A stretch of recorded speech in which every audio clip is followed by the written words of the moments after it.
Okay, well, good evening. Welcome to the Bellevue City Council meeting for February 27th, 2023. City Clerk, could you please call the roll? Mayor Robinson? Here. Deputy Mayor Newlandhouse? Here. Councilmember Barksdale? Here. Councilmember Lee? Here. Councilmember Robertson? I'm here. Councilmember Stokes? Here. And Councilmember Zalman? Here. Councilmember Barksdale, could you lead us in the flag salute?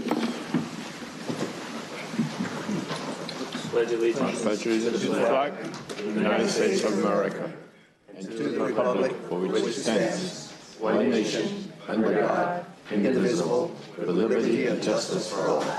Justice for all.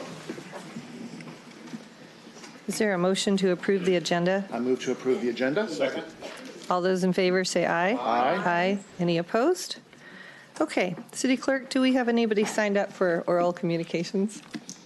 Yes, thank you. There are 15 speakers signed up this evening, and before I start calling names, I will remind folks that oral communications pursuant to council rules is for a period not to exceed 30 minutes.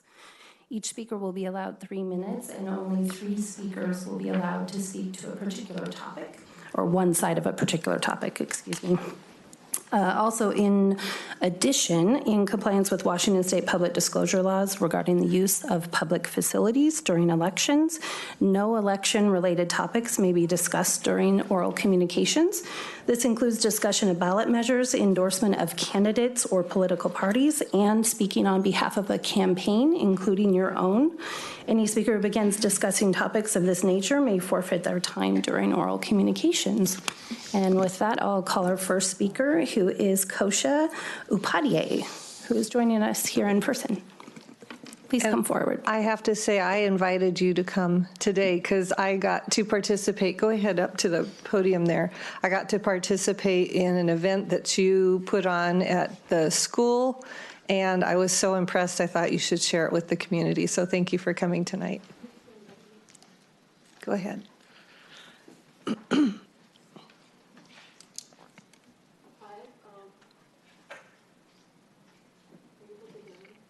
I can't, it doesn't seem like it's as good as it could be, but I see the lights on. Hi, my name is Kosha Upadhyay, and I'm a junior at Bellevue High School. I am here to talk about BuzzBowl, which is my STEM learning initiative for elementary and middle schoolers. I have loved math and science from a young age, but whenever I went to STEM competitions, I rarely saw girls. When I asked many of my female friends whether they wanted to come to a competition with me, they said that they feared getting judged or valued less. Looking back, it's so disappointing that girls as young as 8 years old are not confident in their academic capabilities. So this made me wonder how I can create diversity and inclusion in STEM for the underrepresented and the underserved. BuzzBowl was designed after extensive research on the best learning approaches. BuzzBowl is a game-based learning approach. Like Jeopardy, it is a buzzer-based game, but rather than having categories like history or Rick and Morty, it has categories like math, physics, biology, chemistry, and earth science. Students can participate as a team and try to buzz and answer quickly. Through the questions, they are challenged, and they love it because no team gets eliminated, and they get to spend hours with their friends. It's almost like a playdate for them. We give level-appropriate study material 3 months before the game to ensure that they have plenty of time to prepare and test their knowledge. We also give several awards, especially to beginners, so that they're even more motivated to keep self-studying and learning. BuzzBowl also produces a self-serving STEM enthusiast and builds a diverse and stronger STEM community. With this initiative, I have been able to raise female participants from 15% to 35%. BuzzBowl participation has also grown from 30 to 200 over the last 5 years. We have initiated over 1,800 middle schoolers from 60 schools and have raised $18,000 to fund the needs of after-school STEM clubs and activities in the Bellevue School District. I'm very thankful to Mayor Robinson for inviting me here and offering kind support to my initiative by being the guest honor of BuzzBowl this past month. I highly recommend promoting a game-based learning for STEM through all schools, as it can have a major positive impact on all our students. If tests in the classroom become buzzer-based, I bet everyone will be able to fall in love with the subject without the pressure to succeed. We will produce so many talented STEM graduates and create a diverse and inclusive educational system through the help of America that will maintain its role in the world. Thank you so much for the time and allowing me to speak about a cause that's close to my heart. Good job. Thank you for coming tonight, Kosha. Thank you. The next speaker on the list is Jody Alberts, and Ms. Alberts is joining us virtually. Ms. Alberts, can you hear me? Good job. Thank you. I can. Can you hear me? Yes, we can. Your time begins now. Okay, great. Thanks. Good evening, Mayor Robinson, Deputy Mayor Newenhouse, and council members. As mentioned, my name is Jody Alberts, and I'm testifying on behalf of the Bellevue Chamber and the diverse membership that we represent. This evening, I'm delivering comments in response to the apprenticeship utilization proposal included in today's materials. Apprenticeship programs can be incredibly useful tools if thoughtfully designed and implemented by increasing the number of trained individuals in our workforce. While I'm sure staff have worked tirelessly in composing this policy and certainly have the best intentions, such programs must take into account the wide range of individuals that this could ultimately affect, both positively and negatively. For example, the proposal included for this evening does not appear to take into account the rippling effect that would occur if this were rolled out without the gradual phasing in of such a program. It also does not include an exemption for businesses that have struggled greatly in recent years, including small businesses and those owned by minorities and women. In fact, this could take business away from such individuals, directing business toward companies that are immediately equipped to meet the outline requirements. This is just one of the recommendations that highlight the importance of a robust stakeholder process, especially within government policymaking and implementation. Understanding how such matters will affect industries as a whole is critical to elevate good policy to exceptional policy, improving not one group of people, but an industry at large. I urge you to direct staff to revisit the stakeholder process prior to any affirmative decisions regarding this policy. Thank you very much for your time. The next speaker is Pamela Johnston, who's joining us in person.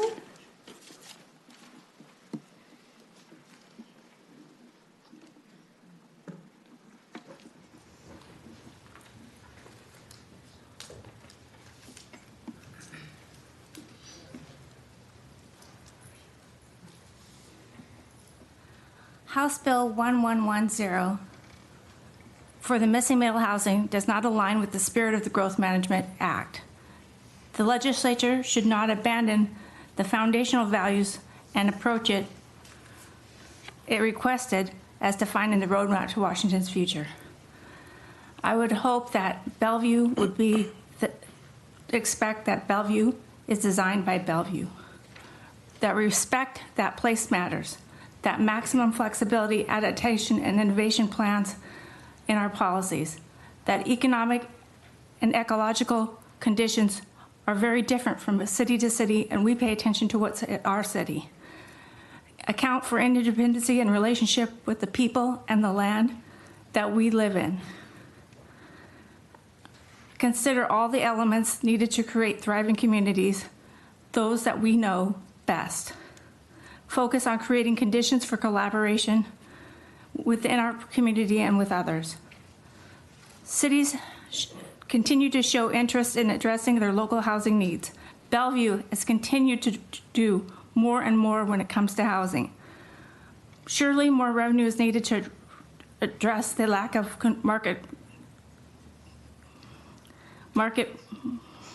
and homeless prevention. The state should provide the systems level development that we expect so that we, Bellevue, can create our own city, Bellevue by Bellevue. Thank you. Thank you. The next speaker on our list this evening is Craig Spiesel.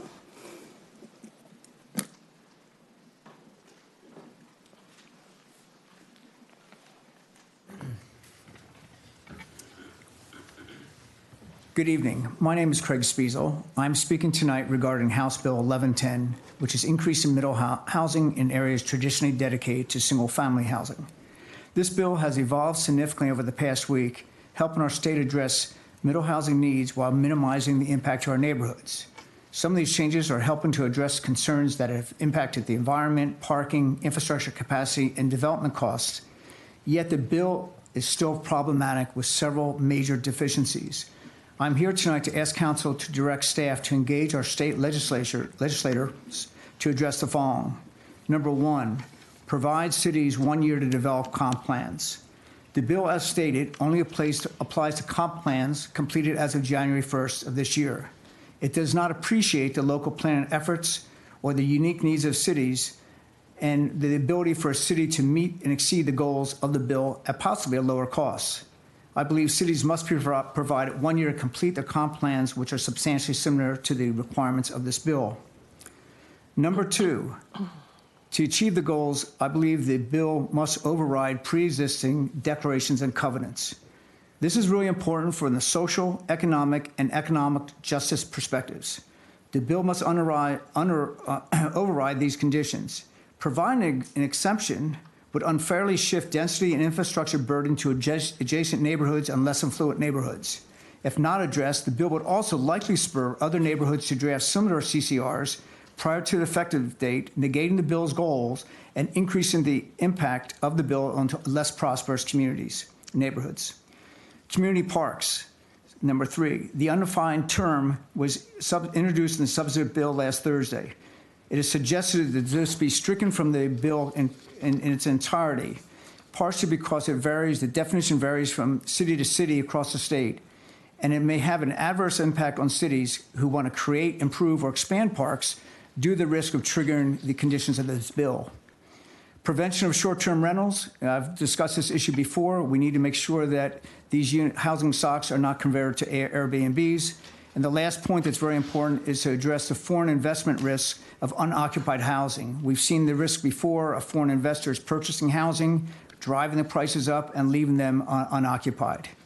So in summary, I would like to thank the mayor, deputy mayor, Genesee Atkins, as well as our state representatives Wallen and Slater for their support and community engagement. I believe working together, we can improve this bill to meet the goals of middle and affordable housing opportunities while also protecting our neighborhoods and environments for future generations. And last but not least, I want to encourage residents to contact their state reps directly to reinforce these issues. Thank you very much. Thank you. Our next speaker is Sonia Forster, and I believe Ms. Forster is joining us online. Reinforce these issues. Thank you very much. Ms. Forster, can you hear me? Thank you. Our next speaker is Sonia Forster. Yeah, can you hear me? Yes, we can. Your time begins now. Well, thank you. Good evening, Mayor Robinson, Deputy Mayor Neuenhuis, and council members. My name is Sonia Forster. Thank you for giving me the opportunity to speak about apprenticeship utilization with you this evening. I'm sorry to stop your conversation. I'm going to halt the time too. Mr. Zimmerman, could you please sit down and not interrupt the public comment? Sit down, Alex. Okay, that's enough. That's enough. They speak not in agenda. Why I cannot speak not in agenda? Thank you. Why? What? You are Democrat, Nazi? Okay, both of you need to stop right now, and or we have people who will usher both of you out. Okay, that's enough. That's enough, Mr. Zimmerman. Thank you, Mr. Stokes. I can handle this. Okay, let's go ahead and start this over, time over, and we'll let our public comment begin again. I'm sorry to do that to you. No problem. Are we ready? Yes. Okay. Thank you. AGC of Washington represents over 650 members, half of which are headquartered right here in King County.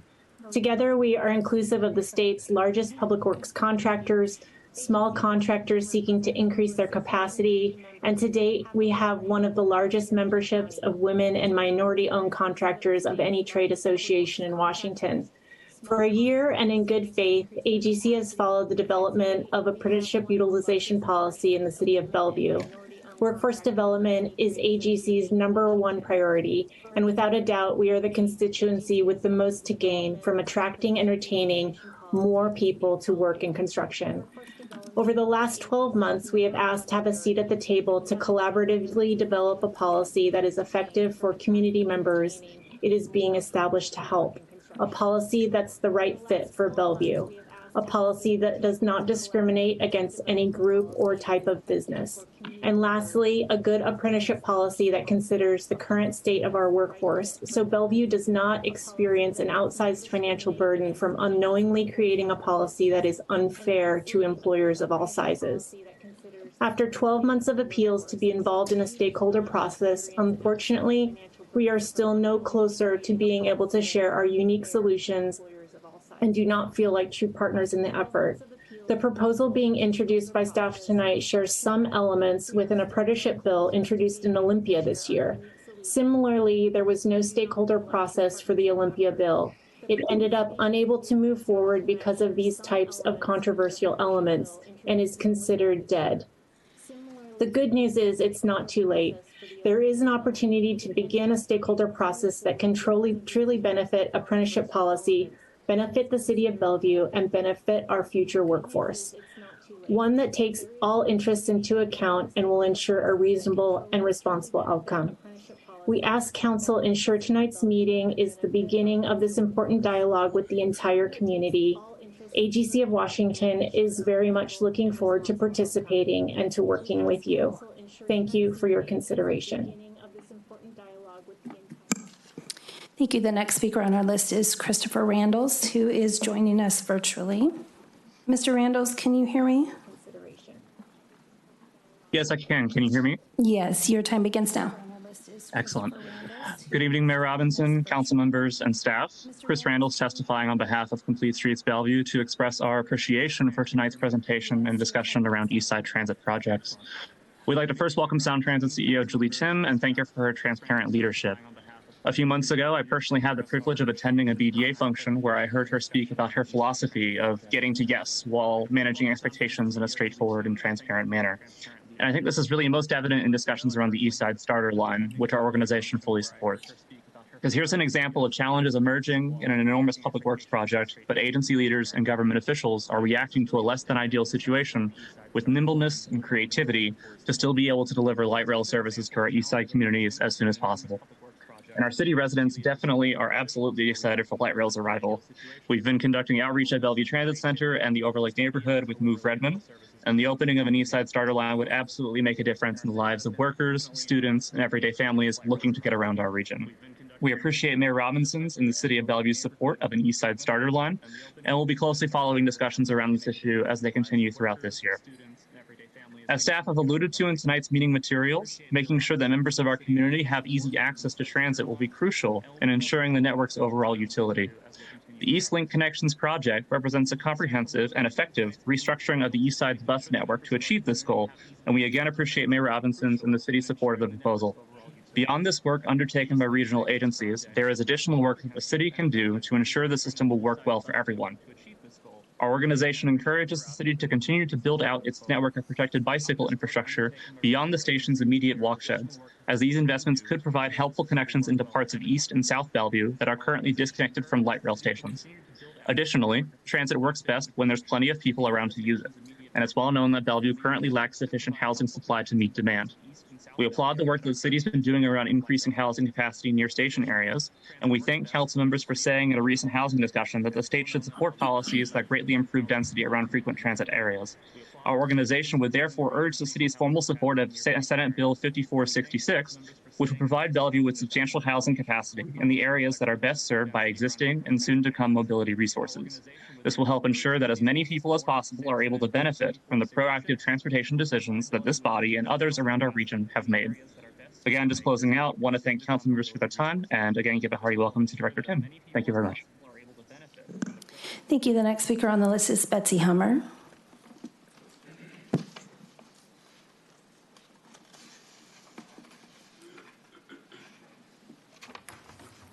Thank you. I'm Betsy Hummer, 14541 Southeast 26th Street. It's nice to be here. And I'm really looking forward to the presentation from the chiefs on the CCAP program and the Fire Cares program. I supported the police budget way back in September, and I am so glad to see that it passed, that the positions are being filled, and that our community can feel safe. A couple years ago, I actually witnessed Fire Cares in action up at Fred Meyer. Prior to that, I had no idea that they existed. And over the last couple of years, I've witnessed them with their knowledge, their compassion, their professionalism, their assistance, their care for the homeless among us. And over the last couple of years, too, at various fire department events, I've met them and talked with them and understand what a great resource we have. I've talked extensively with the program supervisor and staff during the budget deliberations. This is a needed program for the people of Bellevue. It would help ensure that people in Bellevue are safe and feel safe. I love that the program is developed and operated under the Bellevue Way. It is data-driven with continuous feedback loop between the community and service providers with extensive community engagement and outreach for feedback regarding the CCAT effectiveness to ensure a safe and equitable environment for all community members. Just want to thank you, Council, for supporting the police budget in full and supporting the public safety of the people of Bellevue. Thank you. Thank you. The next speaker on the list is Paul Winterstein.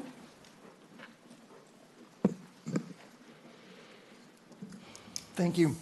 Hey, I'm grateful for the opportunity to speak this evening, and thanks to all of you for your service to your citizens. My name is Paul Winterstein. I'm with the Issaquah Alps Trails Club, and we're the community organization that's supporting the Save Coal Creek initiative. There's a lot about the Park Point PUD that we believe is not in compliance with your comprehensive plan, but that's not what I'm here to talk about tonight. The hearing examiner will hear about that on Thursday. I'm also a former council member in Issaquah. I served 2 terms.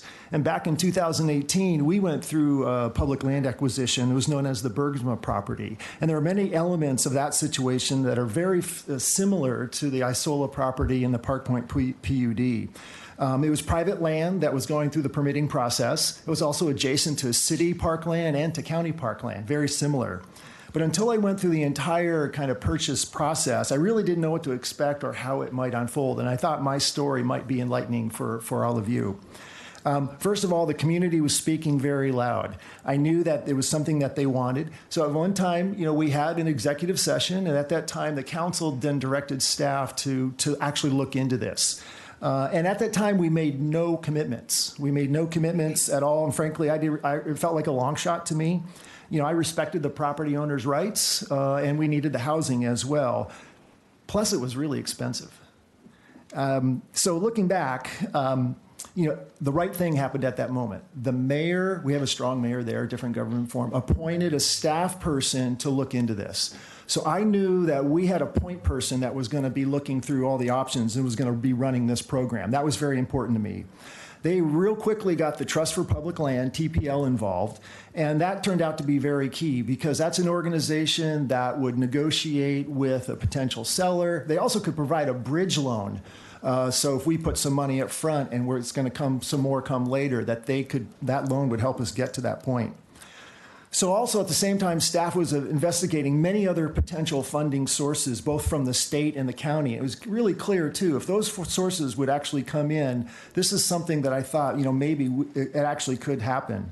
Now, at crunch time, when it came in front of me, the ask was to put $11 million of our funds into a purchase of some property. And through staff, we knew that potentially another $8 million would be coming back to us from state and county and other sources. Now, I had really good reason to believe that we could get that additional $8 million, and in the end, we did. And so, we actually did a little bit more than that. So the key in helping me through this was the clear and plentiful voices of our citizens. I knew they had our back, they had my back. And also, another key thing is we had a staff person who was running point on this. So now we have a beautiful park, and I'm really proud to have been part of that. And I think should this Isola property ever become part of your park system, I think you'll be proud of that accomplishment as well. Thank you. Thank you. The next speaker is Court Olson.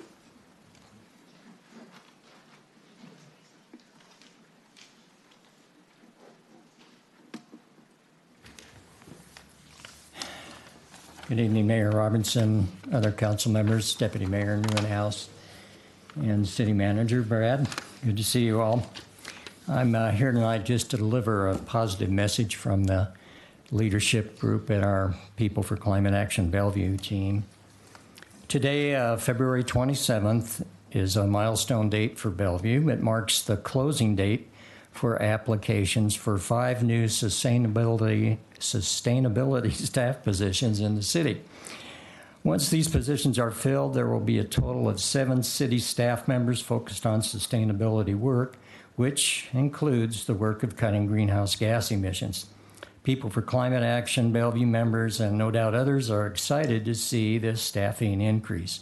We're grateful to you, the council, and city manager for authorizing the budget funds that made this possible. Thank you very much. Our PCA leadership team sees this as the dawning of a new day in Bellevue's approach to creating a sustainable community. Once this expanded sustainability staff is on board, the People for Climate Action organization looks forward to engaging with all of them in cooperation with Jennifer Ewing, the Environmental Stewardship Initiative Manager. For example, as a continuation of the prior dialogue that PCA had with Bellevue and 4 neighboring cities, we'll surely be in conversation with the new Energy Smart Eastside Program Manager, helping to shape that program's evolution. Well, we also eagerly anticipate engaging with the new Sustainability Program Manager on a number of subjects, including their new responsibility for the oversight and coordination of Bellevue's Sustainability Leaders Group. In conclusion, we hope to work with Jennifer Ewing and all of the new sustainability staff members in a proactive manner, helping them to shape and build their programs for most effective and efficient outcomes. We have much expertise to offer, and we look forward to working together to make Bellevue reach its greenhouse gas emissions goals. Once again, we thank you all for significantly moving the sustainability ball forward here in Bellevue. Thank you. The next speaker is Paul Nickel. City Clerk, I see that we are running out of time on our public comment, and I know that we have some people who have showed up late. So I wonder if we can, after this speaker, ask council to suspend the rules to allow 2 more people to speak to the apprenticeship program and the maximum of 3 of just the agenda items. You certainly can do that. Okay. I have a motion? So moved. Second. Okay. All those in favor say aye. Aye. Any opposed? Thank you. So go ahead. Okay, thank you. So Mayor Robinson, Deputy Newenhouse, council members, staff, thank you for the opportunity to address the council in support of the Save Coal Creek initiative. I'm here because I believe that you have an opportunity to make a real difference now and for years to come, but that, as they say, time is of the essence. The Isola property is unique in having historical significance for Bellevue, providing an important wildlife corridor between the Cougar Mountain Park and the Coal Creek Natural Area, being part of the watershed for a stream with real salmon recovery potential, and providing a natural outdoor resource used extensively by Bellevue residents. I'm a 34-year resident of Bellevue, moving here with a young family and drawn in part by the ready access to natural spaces, so the city in a park concept. Coal Creek flows through our Newport Shores neighborhood, and in the past we saw firsthand the negative impacts of upstream development. But more recently, we've actually seen the benefit of investments in stream enhancement projects, the I-405 access and sediment pond, replacement of bridges over the Coal Creek in our neighborhood, improving flows, and the establishment of riparian borders. Acquisition of the Isola property further supports significant investments already made to improve the stream. I've been involved with numerous salmon recovery activities over the years. I'm currently a member of Trout Unlimited. Trout Unlimited is the largest cold water conservation group in the country. Their stated mission is to protect, reconnect, restore, and sustain quality cold water fisheries. The Three Rivers Trout Unlimited chapter is headquartered here in Bellevue and has over 1,500 members. And it strongly supports the acquisition of this critical piece of the Coal Creek watershed. Efforts are ongoing between state, local, and private citizens in collaboration with the Issaquah Hatchery to promote salmon recovery. The DFW fish and red counts in recent years identified increased number of salmon in the streams, and the increased number of river otters, eagles, and osprey that we see during salmon run periods is not a coincidence. Trout Unlimited believes a complete environmental impact statement is needed, and the Isola permit should be denied. based on the environmental cause that it would harm that it would cause. Increased runoff from impermeable surfaces, siltation of the creek, possibility for sewage contamination, and basically a net environmental loss contrary to legislation promoting really looking for a net environmental gain. A better use for the Isola property would be to purchase this land as a vital watershed link and wildlife corridor in keeping with Bellevue's stated vision in the comprehensive plan for parks. Because of the upcoming public hearing on this, there's the prospect of losing this opportunity if the hearing examiner decides in favor of the developer. The city would need to work quickly with King County to put together a funding package or the opportunity may well be lost. Thank you very much for your time. Thank you. We'll move to our next speaker, who's Andrea Ornelas.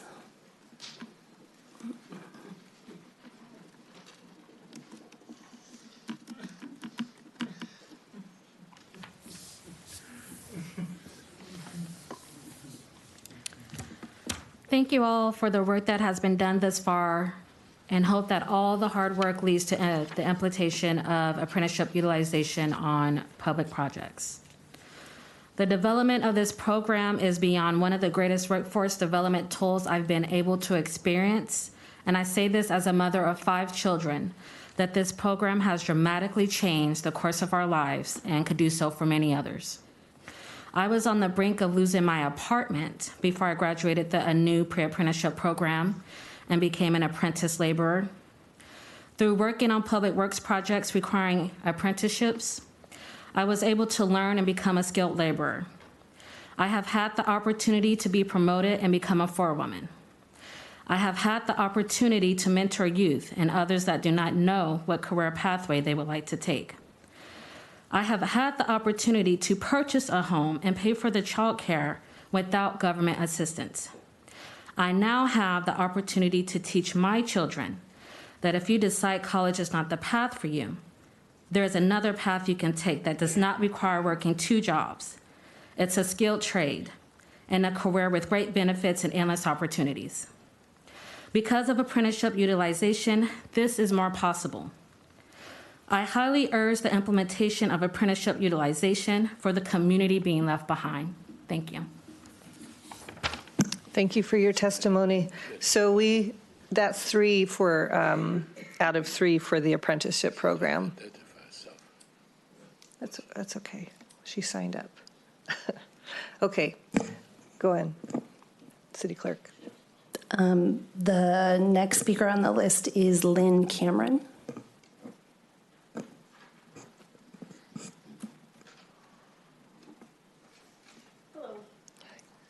Good evening, Mayor Robinson and Bellevue City Council members. Thanks for the opportunity to speak to you about the Save Coal Creek initiative. My name is Lynn Cameron, and I've lived in Bellevue for over 40 years. And the thing I love most about living here is all the city's parks and trails. I use them on a daily basis. So thank you all for that. I remember the first time I hiked in the Coal Creek natural area. I felt like I had been transported deep into a pristine forest. The sun was shining through the treetops. The birds were singing. The stream was trickling by the trail. It was really amazing. And as I emerged out on the Red Town trailhead, much to my surprise, the trailheads for Cougar Mountain were right across the street. And I thought, wow, this is the epicenter of nirvana for any avid hiker in Bellevue. So let's fast forward for 10 years and imagine walking these same trails and having that nirvana destroyed by a huge housing development butted up against the trail. And over those 10 years, the construction traffic, the destruction of land and trees, and the noise, all these things alleviating any sense of joy in the hiking experience. So here's a parcel of land that's in between the largest park in King County, largest park in Bellevue. And to destroy this area and build 35 luxury homes seems totally out of sync with the goals and the visions posted on the City of Bellevue website. Seems like it's a great opportunity for you to hold fast to these visions and values cited in this website, which specifically states that environmental stewardship is a core value for the city of Bellevue. And this includes enhancing and protecting natural resources, parks, and wild spaces for future generations, as well as protecting wildlife and critical habitat areas and preserving cultural history. All these things are inherent in this land we're talking about. A critical habitat for wildlife, dense vegetation and tree canopy, and historical significance for the city of Bellevue. For all these reasons and many more, I urge you to work with the King County to fund the purchase of this land as soon as possible and preserve it for future generations to come. Because once it's gone forever. Thank you so much. Okay, thank you. We have now reached the general 30-minute end of oral communications. We do have 6 additional speakers who were unable to speak because of the time limit, and I would encourage you to email your your thoughts. Charmaine, we voted to extend it. I'm sorry if that was unclear. I understood your motion to be for the apprenticeship item only. No. Okay. I'll continue with the list then. The next speaker would be Catherine McCarter. So we've had 3 out of 3 speak on Coal Creek, so we're reached our limit on that.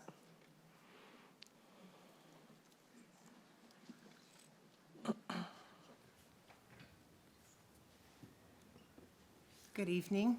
Thank you for allowing me to speak this evening. Appreciate your time.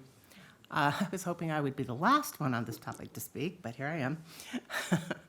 So what we have to bring to you this evening is perhaps not as momentous as some other topics that have been discussed, but it is something that is really affecting our community of Robbinswood, and that is difficulties ongoing with the Robbinswood Dog Park. These difficulties started at least 4 years ago in the Newport Hills Dog Park, and then when that was closed, kind of shifted up to the Robbinswood Dog Park, which is a smaller property. So what we have now is an increase of numbers in the park. There is an individual, a young able-bodied man, who has set up camp, basically, in the park, typically 7 days a week, from noon till it gets dark, 5, 6 o'clock, as it gets darker later.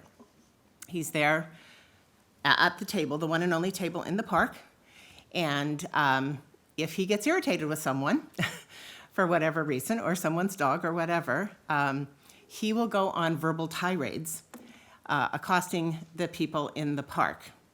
It's gotten so bad that many individuals have chosen not to come to the park anymore. It isn't an option to not come unless he's not there, because he's always there.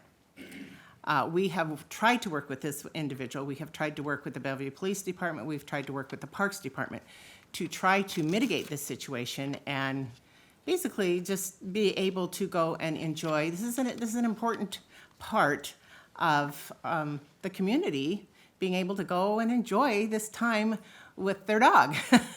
And while it may seem a small thing, it's really not. So we're kind of at a loss at this point. We don't really know how to resolve this. We are currently working with the Bellevue Conflict Resolution Team, crossing our fingers. It has recently come to a head due to events that don't have anything to do with the park. They do have something to do with me.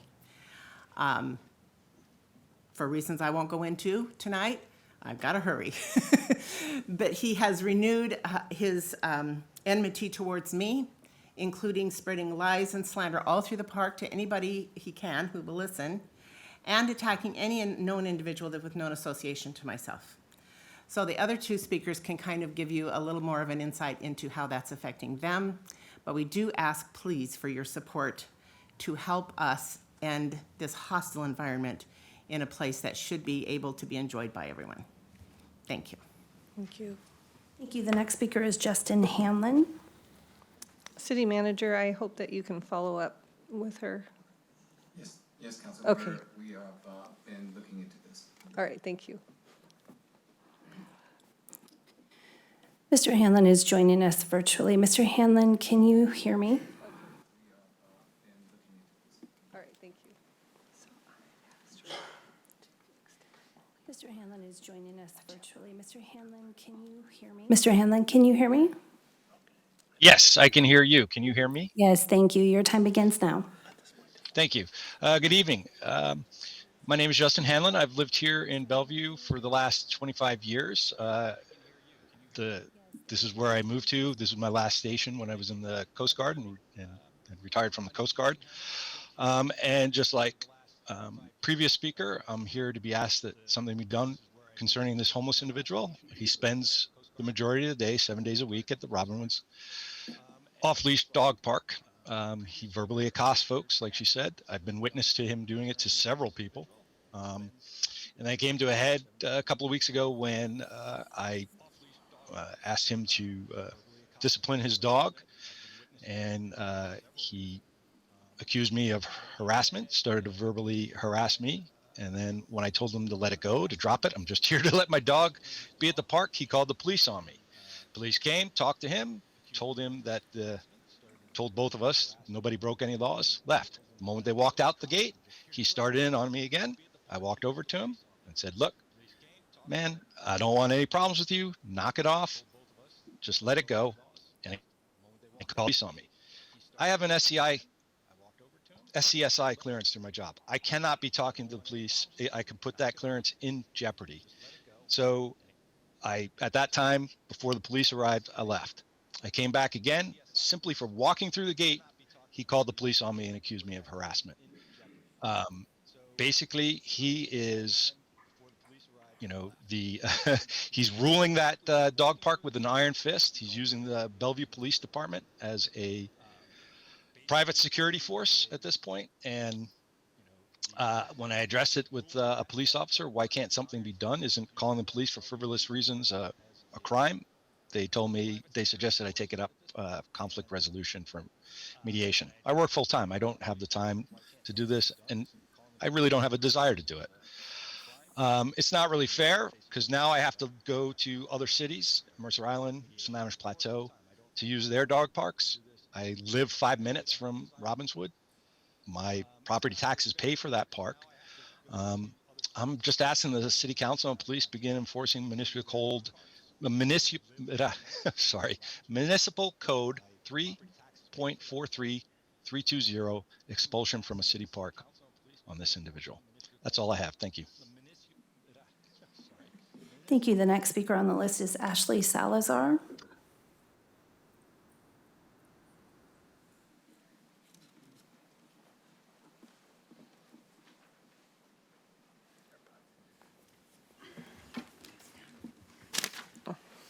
Good evening, Bellevue City Council members. I'm here to speak on the same issue. I've been going to this dog park since she was like 1 year old. We would walk over from the daycare and get to play with the dogs before we even had a dog. And she's grown up on the playground. She's played in the soccer fields. Like, this is our go-to park, and it's the only dog park we have. And I've had similar issues with this person that has been testified about here in public comment.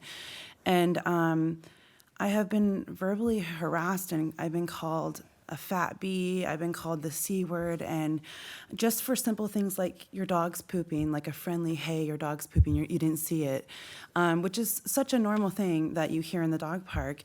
And it's just gotten to the point where I walk in and I'm being verbally harassed. I'm being yelled at and being cussed at, and I'm just walking in, and I'm being targeted because, like, I'm friendly with other people that this person doesn't like. And it's gotten to the point where my daughter has broken down in tears because she's felt intimidated in the park. And this is a place that she goes and she plays with the dogs and she loves them. She wants to pet them.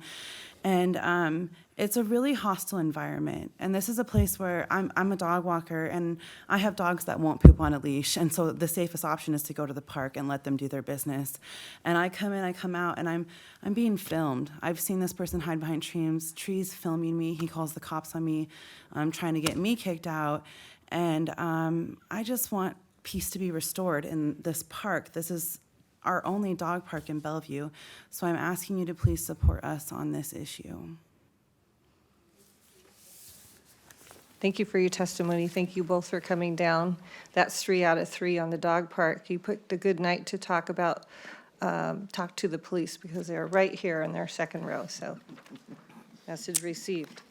The next speaker on the list is Billy Hetherington. Yes. Is this on the apprenticeship? It is. I'm afraid we've already had 3 out of 3 speakers on that. No, I'm sorry, Mayor. We have had 2 in opposition, and Mr. Hetherington and the next speaker are in support of the item. Okay, go for it. Well, thank you, Mayor. Thank you, Deputy Mayor, and the rest of the council. My name is Billy Hetherington, a proud member of Labor's Local 242. I want to speak tonight in support of the apprenticeship utilization that's on the docket there. I wanted to thank each of you for all the work that you've done around this workforce development tool for the city's future infrastructure work. As I was kind of going through some history a little bit and taking some notes from Monty Anderson and others that have been speaking with council here and others in Bellevue, it seems like this conversation's kind of gone back over 4 years ago. And I know that the first time it appeared on the docket was last February, but we all know it takes a little while and conversations need to be had before it even comes to a council for the first time. So this has been on the agenda. This will be the 3rd time now and talked about at council retreat. So it's something that's been very well talked about throughout City Hall here. And myself and Building Trades have gone out into the community, talked to the Bellevue Chamber, met with leadership at Bellevue College, community-based organizations like Eastside Pathways and Bellevue School District, to name a few that we've been out in the community and talking with. One of my big passions is apprenticeship. When I came out of the field about 6-7 years ago, I became a coordinator for Labor's Local 242 and working with people like my sister Andrea Ornelius over there and learning how these opportunities just change people's lives, right? And so, 242 and the building trades are in this 100% in this community, right? We've done a ton of work. I've mentioned before to this council that Interlake High School now has a construction, state-registered construction pre-apprenticeship program. I've worked really hand in hand with on their CTE education board over there, advisory board, got funding for that school to do. They're going to be building a 1,500 square foot outdoor enclosed kind of a semi-enclosed, semi-not enclosed building to where the students can do larger projects over there. So, I mean, we're taking this on 100%. It's not just, I try to look at it like a pipeline, right? The Bellevue schools are in the pipeline, Bellevue City's in the pipeline, the county's in the pipeline, the building trades, everybody's in the pipeline. And so I'd really urge you to move this forward as soon as possible so we can see these opportunities for students of Bellevue, for just people in the community. So thank you. Thank you. Thank you. The next and final speaker in support of the apprenticeship is Mariana Talbot.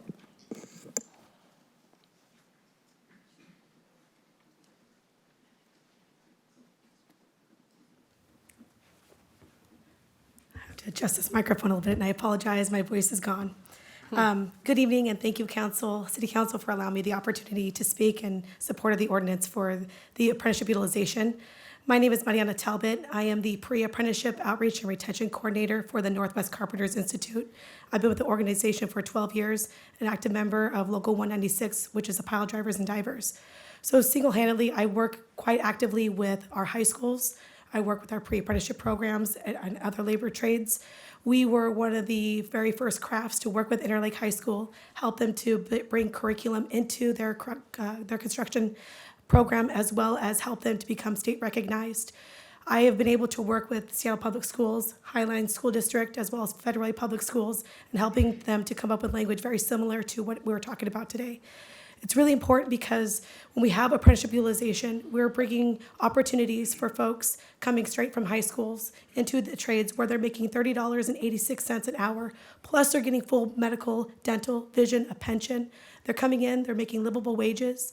They're able to build in their community. For example, to make it a little bit more tangible, is we've had alumni who have graduated, got into the Carpenter's Apprenticeship Program, and now are literally building the high school that they have graduated from, which is remarkable.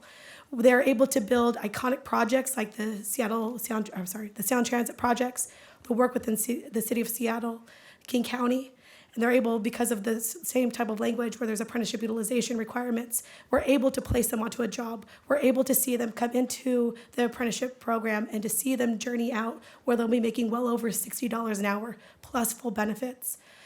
They're learning a skilled trade along their apprenticeship time that they can take virtually anywhere. Again, they're building their local communities.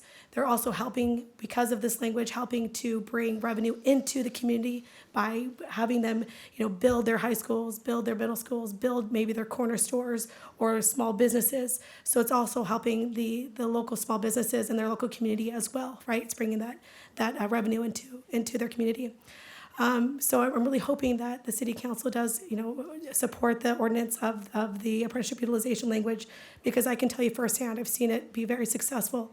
I've seen people come in with little to nothing and be able to have these, buy their first house by the time, if they're 20, 25 years old, and be able to survive. So that's all I have. I'm trying not to get hung up with that timer. It gets you, I tell you. Good job. Thank you. Yeah, that's all I have. Thank you. Thank you. The final speaker tonight is Alex Zimmerman. Thank you. My best friend.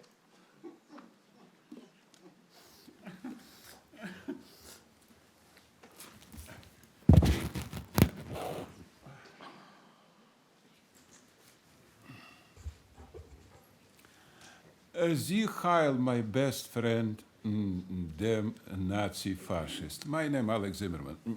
2 months ago, I go to Seattle School Board meeting, and after 5 seconds, what as I speak, 3 top managers come and pick up me out. After this, they give a trespass for 6 months from all territory. I spoke with you about this before. This is not about my trespass. It's about fascism. Bellevue School, for my understanding, absolutely identical to Nazi concentration camp. And I don't talking about kill children from 6 to 10. You know what I mean? Like German Nazi did in concentration camp, suck blood and money. I talking about this guy who don't know about nothing what is we in America. They don't know Constitution. They don't know freedom of speech. They don't know Open Public Meeting Act. They don't want common sense. 5 seconds I speak and they take me out. What is wrong you can do in for 5 seconds? First time in my life, what is I speak to board meeting. Is this board meeting very unique? It's a 5 women. 5 women, a sexopath, a saxopath. Who is this 5 women? There is no man. Is no more men in Bellevue? I'm confused about this too. So what's happened, for example, when this will be 5 men and no 1 woman? This noise will be probably to the moon. But we accept this. So it's exactly what is I want to you. And I asked you before, and I will ask you in every meeting. I demand investigation. We don't have Human Rights Commission like Seattle have or San Francisco. We have community, you know what is mean, human community. I spoke with them as a guy. You supposed to be investigate this. Nothing happened. I make 2 complaints to school board, discriminatory. They not answer. They no care. You understand what is mean? So what is we have right now in downtown Bellevue? Teacher who teach 18,000 children acting like a Nazi, like a Gestapo, like a freaking idiot. You need something doing about this. And you, Mayor, responsible for everything what is happened in Bellevue. It's under your jurisdiction.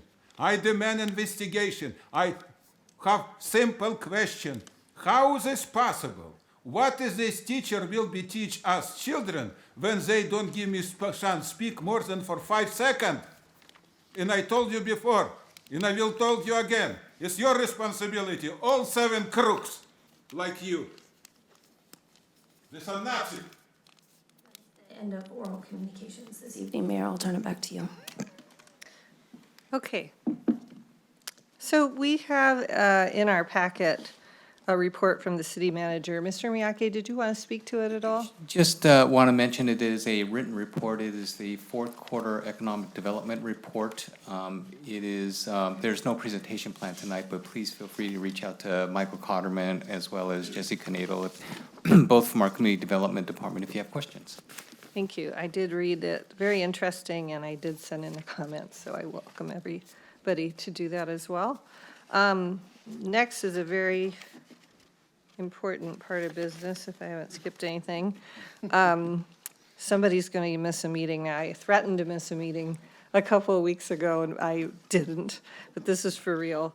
So could I please have an excused absence? Certainly, Mayor. I move to excuse Mayor Robinson from the March 6, 2023 City Council regular meeting. Second. All those in favor say aye. Aye. Any opposed? Thank you. Is there a motion to approve the consent I move to calendar? approve the consent calendar. Second. All those in favor say aye. Aye. Any opposed? Okay, so we have 4 study session items, but just 3 that we're going to have presented tonight. And I think we'll just go ahead and start with the first one, and then we'll take a break after that, maybe, if we need one. But we're very honored to have Julie Tim from Sound Transit here, CEO of Sound Transit. And Mr. Miyake, I'll let you introduce that. Thank you, Mayor. We're very pleased to have Sound Transit's new Chief Executive Officer join us here this evening, Julie Tim. As many of you know, Ms. Tim took her post in September, and she's been spending quite a bit of time on the east side as well as Bellevue. Tonight, we expect to hear a little bit about Eastlink as well as the Eastlink Starter Line, which are great interest to the city of Bellevue, and some other issues. But more importantly, tonight is just an opportunity for the council to get to know Julie and to welcome her to Bellevue. With that, I'm going to go ahead and turn it over to Genesee, and she could then in turn turn it over to Julie. Thank you. Thank you, City Manager Miyake, and good evening, Mayor, Deputy Mayor, council members. It's my pleasure to help introduce Sound Transit CEO Julie Tim to you.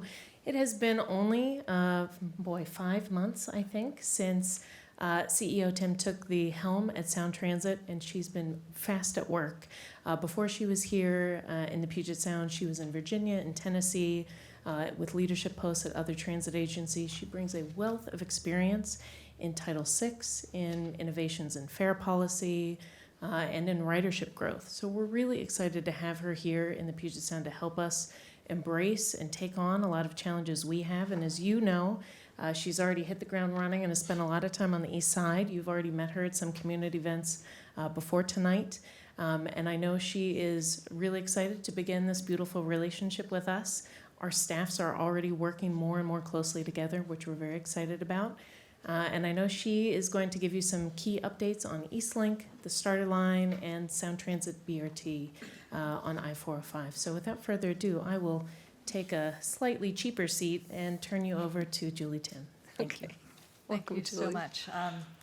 First thing you should probably know about me is that I don't do well following rules. I wasn't supposed to touch the mic, and clearly I already broke that rule. I moved it and then read this.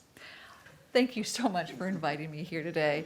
I really appreciate the opportunity to address you about what's going on with Sound Transit, especially as we are looking to move forward to starting operations in Bellevue in the not too distant future.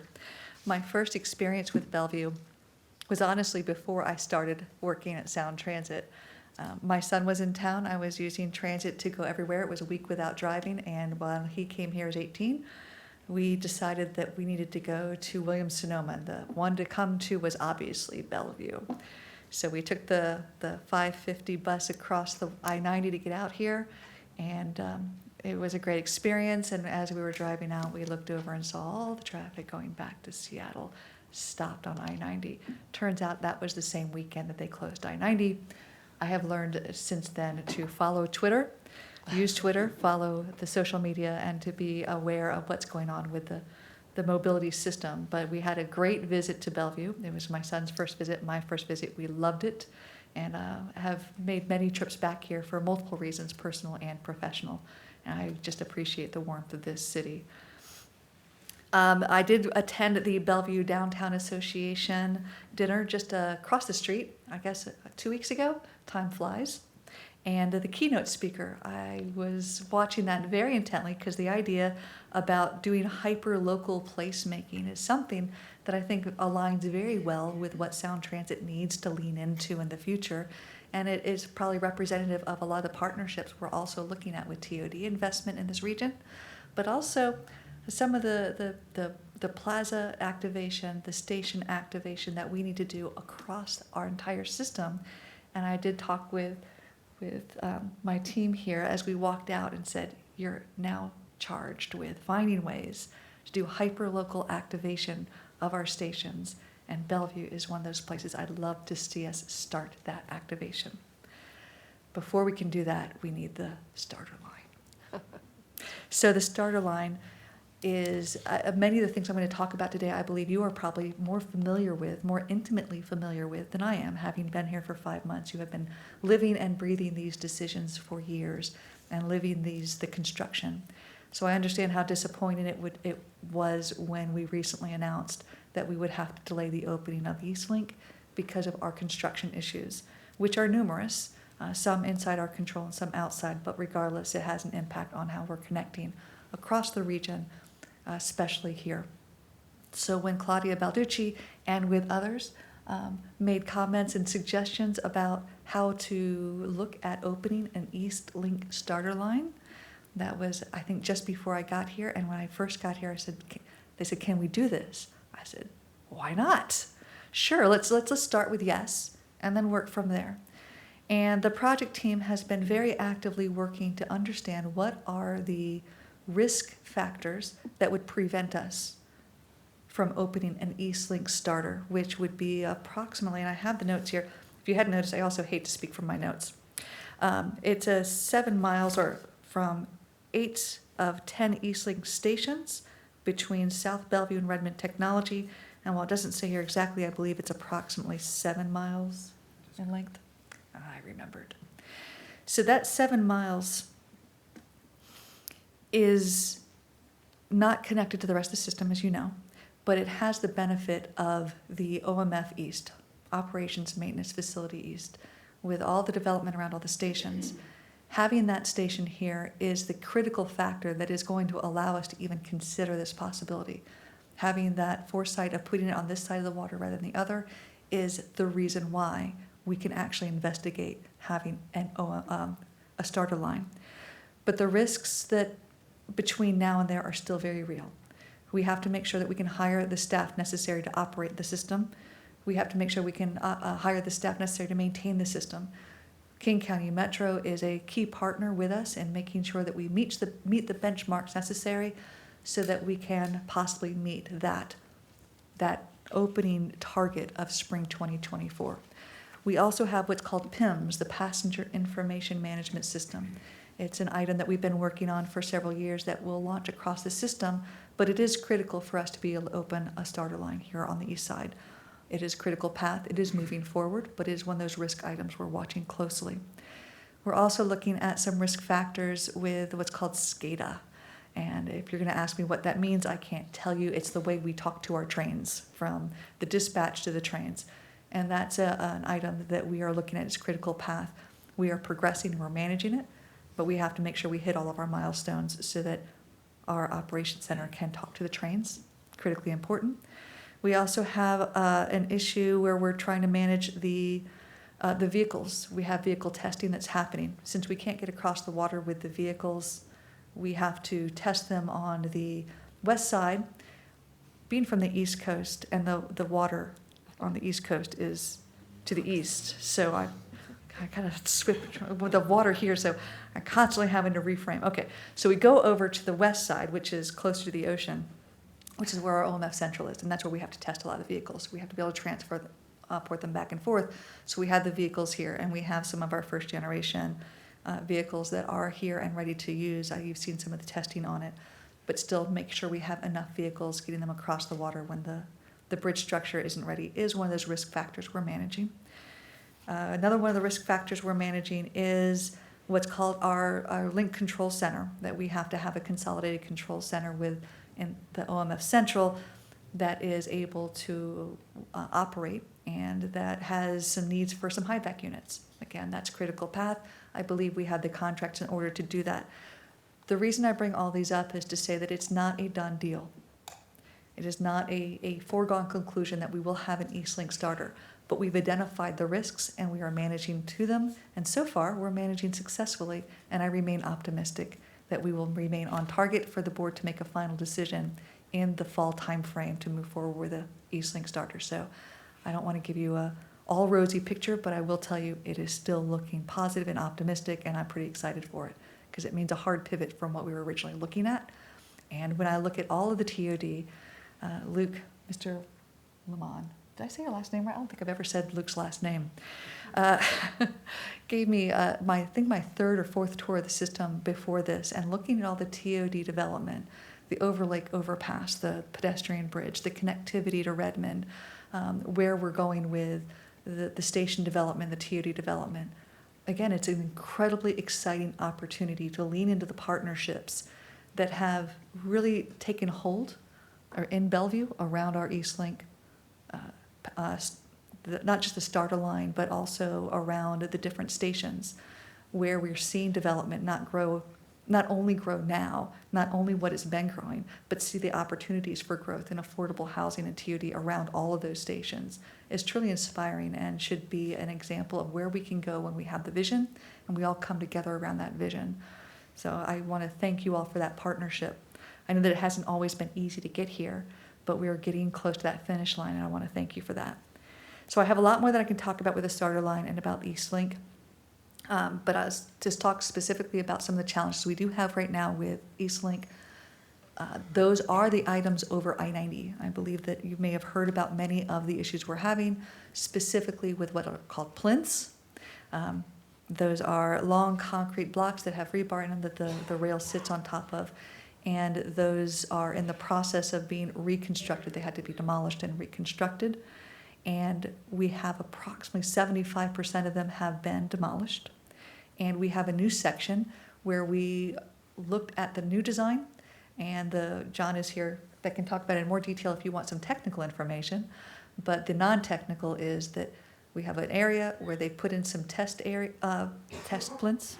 They are past our first inspection, and we're looking now to ramp up the actual implementation, reconstruction of those across the entire system.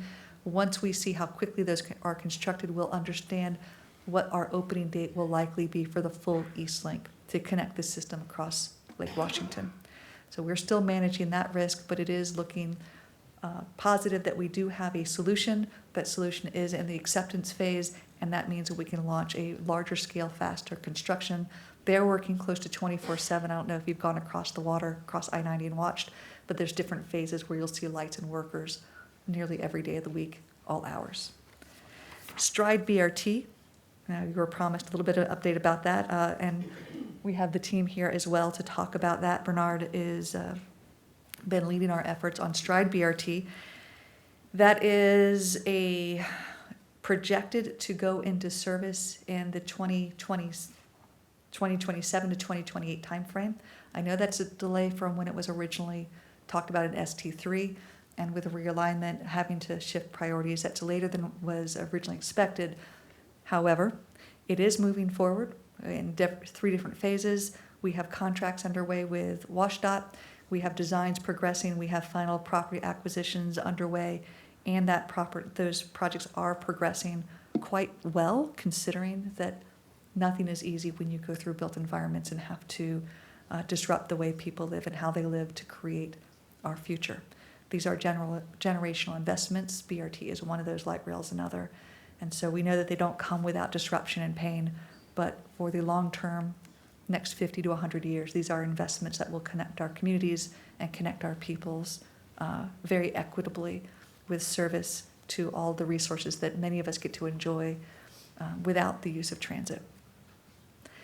Again, I have lots of information in the notes and lots of details I can go into, but I think the last thing I'd like to just lean into is the TOD around OMF South, the Spring District. I got to see that several months ago when I first got here, and the collaboration that went into making that happen next to our OMF facility and the growth. I was impressed when I saw it before, but today when I walked through and saw people walking their dogs, the complete streets environment, the large sidewalks, the way you have to actually go over more of a speed hump for the pedestrian crossings, all of those are incredibly impressive and are ways that we can lean into an environment that is not just about cars and not just about commercial, not just about industry, but places where people can live, work, and play and connect right next to their homes. I just was so impressed when I saw it the first time and continue to be more impressed every time I see it and see the other opportunities coming to Bellevue. There's a lot more that I could talk about. I've been talking nonstop. Need to take a quick breath if I can. And if there are any specific questions on anything that I've talked about, any more detail you'd like, or a topic I haven't addressed, I would be more than happy to take your questions at this time. And thank you again for the opportunity to talk to you about these generational projects that I couldn't be more thrilled to see come to this region, and my optimism for the East Link starter. Thank you for coming tonight. We really appreciate the collaboration between Sound Transit and the City of Bellevue. I'm going to open this up for comments or questions from anybody on the council. I'm going to start with Councilmember Stokes. You are a warrior for Sound Transit. Yeah, I was just thinking about this. Councilmember Jennifer Robertson and I and former Councilmember Kevin Wallace were on the team working with, from Bellevue, working with Sound Transit, and I see several of those people here. And it's just amazing that we're at this point. Of course, we were expecting this year to be the one where we had our dances and everything, but things happen. And actually, we probably are going to have a better system when we go through, going through a lot of this. So always have the time to you know, do things a little different and everything, but just want to appreciate, and I don't, it's something that happened that really wasn't happening in a lot of places, was that from the very beginning, the staff and all the Sound Transit leadership and the staff and leadership in Bellevue worked together. And I think that's a big part of it. And anytime we had problems, we could go talk about them, but most of the time we were figuring out how to get things done. And I think that's really great, and I really appreciate your leadership, what I've heard, and I enjoyed meeting you at the BDA event. But I think you're the person we need now to move us forward. And you bring a different perspective that's really good, and you have a great team. So we're going to do this thing. And I'm keeping my fingers crossed that we're going to get the Bellevue line going quicker as you're talking about this. But I don't have any questions to ask. I think I'm just really excited that what you're doing and how you've come into this. And sometimes people come in on these things and, okay, I'm going to set this thing right and everything else. You come in and really, I get vibes from you in terms of all the stuff that's going on. So we appreciate that, and we're going to work real hard with you. And we'll get this done, and looking forward to riding that first train. Thank you. Thank you. I think it's if I might respond, it's very easy to come in and see the things that are challenges where we've stumbled, and when we see those are things that we need to recognize and we need to solve. Mm-hmm. But when we focus on that, we forget the literally billions of dollars and miles worth of successful infrastructure that is in place today, because of the partnerships we have with our cities and our counties, and the work that the staff has done, staff to staff, to make these things work. So the credit really goes to them. Absolutely. Thank you. Thank you. Councilmember Lee, followed by Councilmember Barksdale. Thank you. Well, time flies when you're having fun. Welcome to the Pacific Northwest and to Sound Transit project. It's when I was the mayor, I had the team of Jennifer Robertson, Kevin Wallace, and John Stokes working with Sound Transit. And that's when the partnership was built with Sound Transit and Bellevue. We went through a very tough process. It's not easy, but that's the Bellevue way. We make very deliberate decisions, and we have the best results. And I'm very happy to see that all the transit light rail that's in place, the east side segment it's turned into to be the best. I must say that, even for an outsider.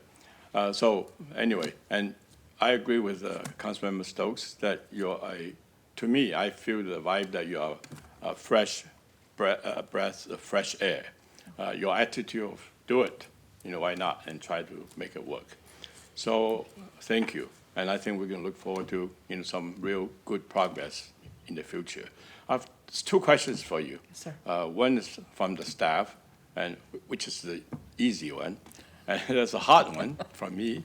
Yes, sir. But I asked the hard one first. Okay. But the hard one you already answered. How to get across the lake. Mm-hmm. So I trust under your leadership you can work it out, make it happen in the due time.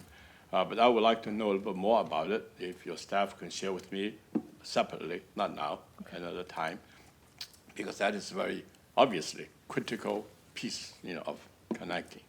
The easy one is what the staff told me to ask you is, as we know, Amazon recently has announced a 3-day return to office. So we don't know the pattern of the different workers, and now and will be in the future, because the pandemic, changes has taken place.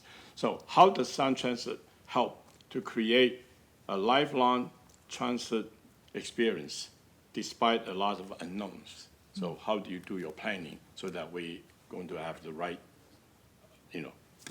fit for the right needs? Of course, and that is, actually, I think the first question was easier.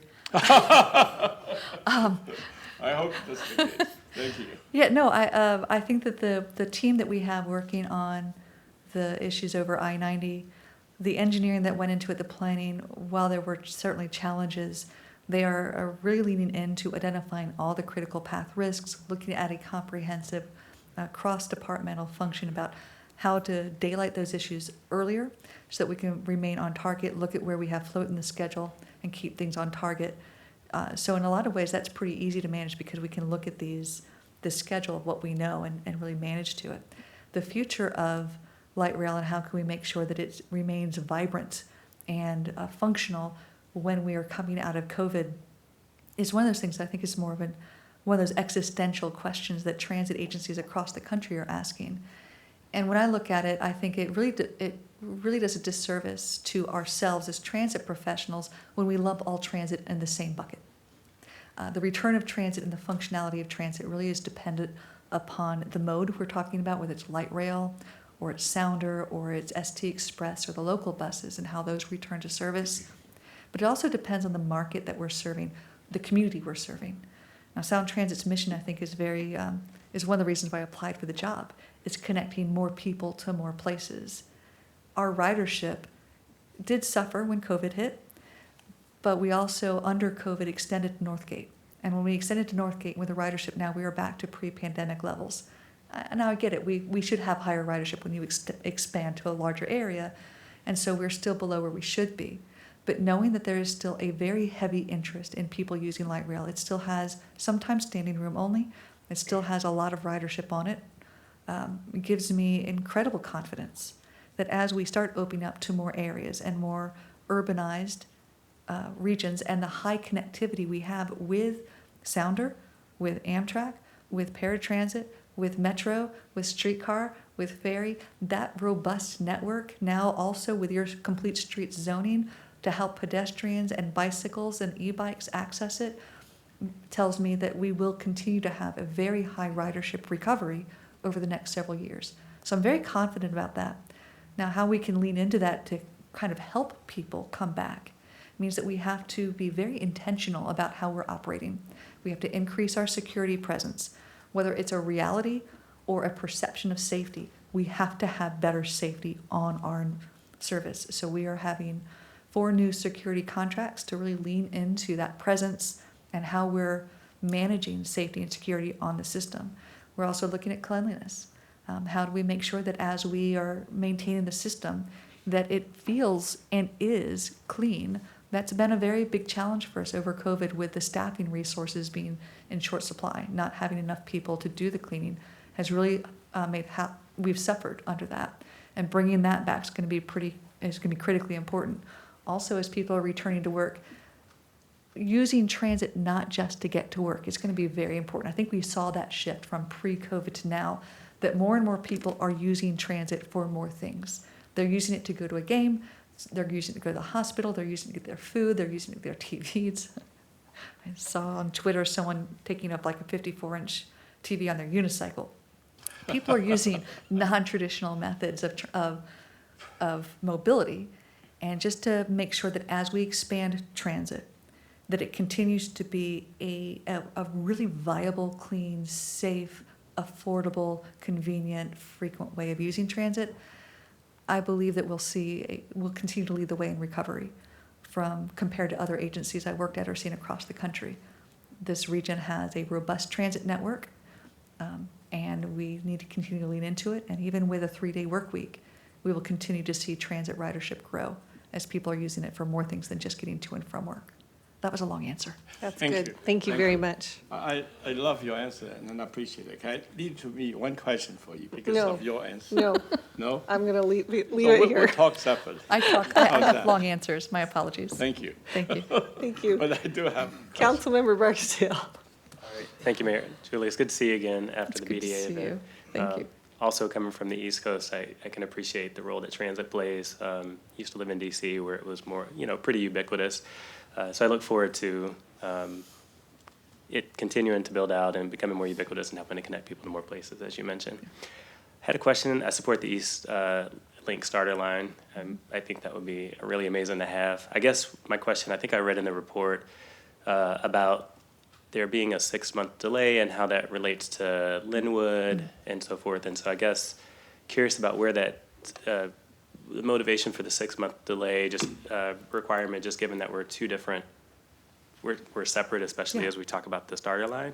And then how that might play out, especially given, I guess, that East Link was already sort of prioritized through ST3 and sort of, how is that a challenge? Yeah. So if I understand, when we first started talking about our qualitative risk assessment and our programmatic review of how different lines were being delayed by all the different impacts, whether it was COVID or construction or some of the other liquefaction of soils. I never knew the word liquefaction before. It's new to my vocabulary, but that is a real thing, and the plinth issue. Looking at how we can open these up, originally under ST3, my understanding is that many of these were planned to overlap in their opening. We currently operate 26 miles of light rail. We're under construction now, so that when all of these current construction projects end, we'll have about 62 miles. That's a pretty significant number of miles to open in one shot.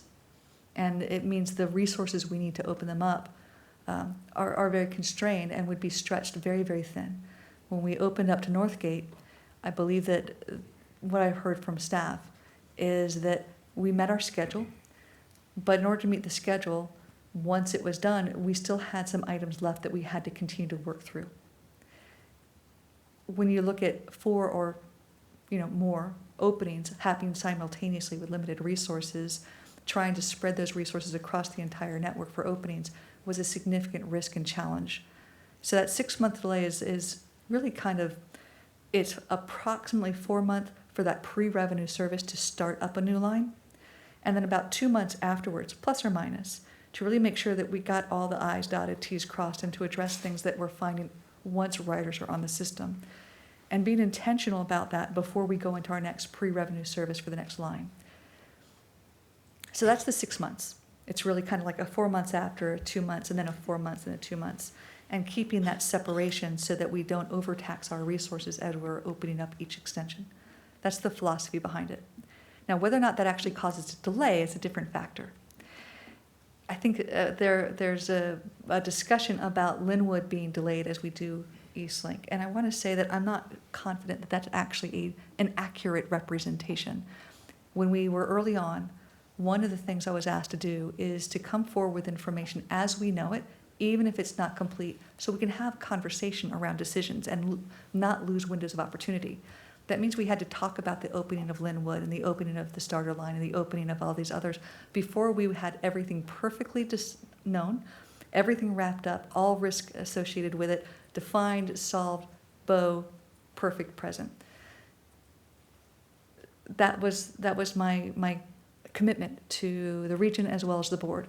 Early conversation, even when we don't have perfect, accurate information. So Linwood, as it's falling out, looks like it will likely be completed with construction and pre-revenue testing somewhere between a June-ish 2024 and a December-ish 2024 timeframe. There are still risks associated with that as well. I think it's probably likely somewhere in the middle of that, but we are still managing it. As the starter line is projected to start somewhere in early of 2024, if we want to hold that 6 month, that's where we were early signaling there might be a push to Linwood. I'm still not convinced that push will happen. I think that as we're managing risks, as we're managing resources, we can find a way to overcome that so that one is not impacting the other. But that's the background to that. And it was complex to try and give that to sound bites in boardrooms and the press, but it's a big nuanced kind of maze to navigate, and that's where that came from. Does that help to answer that question? It does. Thank you. Thank you. Great, thank you. Councilmember Robertson, followed by Councilmember Zahn. Really appreciate you coming tonight, and look forward. We've worked really hard as two agencies to have a really good collaborative relationship, and I look forward to continuing that with you at the helm.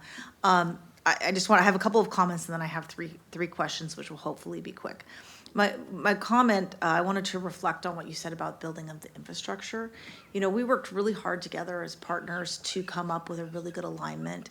And although it's not open yet, when it is open, there will be no at-grade crossings, completely dedicated right-of-way for this light rail train from Rainier Station to Bellevue. And I think that that's really remarkable. And I just wanted to highlight that because that's been something that's been really important to me to make this a ride that's fast and safe and reliable. So I really appreciated your comments on having a vibrant and functional system. We've all seen the news stories. Safe, comfortable, clean. I think that those are all really important to bringing riders back again on all parts of the system. One thing you didn't mention, and I just wanted to mention, I hope that that also includes fully operational, because a lot of the systems, and maybe the press isn't fair, but I've seen a lot of press about accessibility issues where people who are in a wheelchair can't actually get on the system because the elevators are not working, the escalators are not working. And so I hope that that is also, this is just a comment, you don't need to respond, but I hope you're also keeping your eye on that. With regard to the East Lake Starter Line, also join my colleagues in supporting that. If it is approved, would the bus service change? For example, how would riders get from South Bellevue Station to stations in Seattle? And what can be done now to prepare riders for more frequent service using light rail? I'm just going to get my questions out, and then you can answer them because I want to just be efficient. So that's the first question. If the starter line, what happens with bus service? Second, with regard to Stride BRT, which we're very excited about and hope that can be finished a little sooner than you just said. Really grateful that you're looking at battery-operated buses for the Stride, and I'm wondering if that will change the design or operations of BRT service in Bellevue. And then I understand that it has achieved the 60% design milestone. Mm-hmm. What does that 60% design outreach look like, and how can we partner? Okay. So starter line bus service, electric buses, how does that change it, and what can we do to help you with the 60% design? Thank you. So I'm going to start with the question that you asked but didn't ask about vertical conveyances. That's our elevators and escalators. And I will tell you that it is one of those issues that I talk to my team about literally every day. I get a daily report on what vertical conveyances are out, what are how long they've been out, why they're out, when we project for them to come back in. The reality for most of our riders as they go through the system is that if they are in a wheelchair, if they are limited in their mobility, when they face an elevator or escalator out, even if it's just one, our wayfinding is not great to get them to find their path of travel into or out of the station. So their reality is that they are challenged. Part of our challenge is that some of the assets that are the worst functioning, unfortunately, are the oldest. They are past their useful life. And so therefore they go out of repair very frequently. Sometimes I would say that there are some that go out of service almost every other day from someone jumping on them. We have children that jump on them. Sometimes it's a circuit that goes out, sometimes it's a power surge. So we do have a plan over the next 5 to 7 years to replace those assets. It's part of our long-term budget, long-range financial plan to do that. We also have some other methods we're looking at to make sure we have enough staff to go out there. Our contractors are in short supply. This is one of those very specialized labor fields that we're looking to increase the training and apprenticeship to get more people into it so that we can make sure that when something does go down, that we can be there very, very quickly and get it fixed. So I know that you didn't ask me to respond to that, but it is one of those things that is high on my priority list.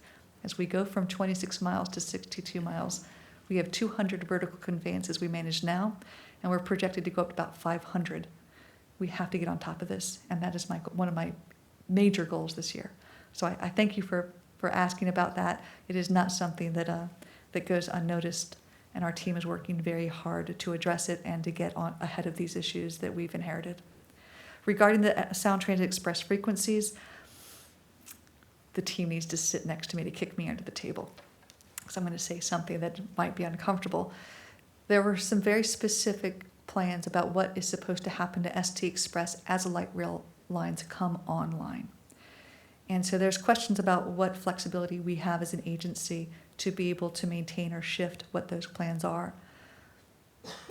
And so with that spirit of starting with yes, I'm still asking the team to look at where do we really need to shift or not. Part of the conversation we had before about returning ridership and about that comprehensive mode, what we're seeing especially down in the Federal Way area is that Sounder and Link and Sound Transit Express, ST Express, they serve different markets, different modes, and different needs. So while we're supposed to take that service away when Link starts up, I really would like us to explore whether or not we have to, whether we can keep part of it, whether we can afford to keep part of it, what that looks like. So I do not have a specific answer for you now about what we will be doing. I know that the plan is to stop those services when Link comes online, but I'd really like to take some time and explore if that's the right decision for us, whether we're required to do it by law or by policy, and whether or not we should address those. So I don't have a specific answer for you now because I want to explore it more. I do think that there's complementary service that we should look at before we just decide. The next one you asked was about the Stride Battery BRT.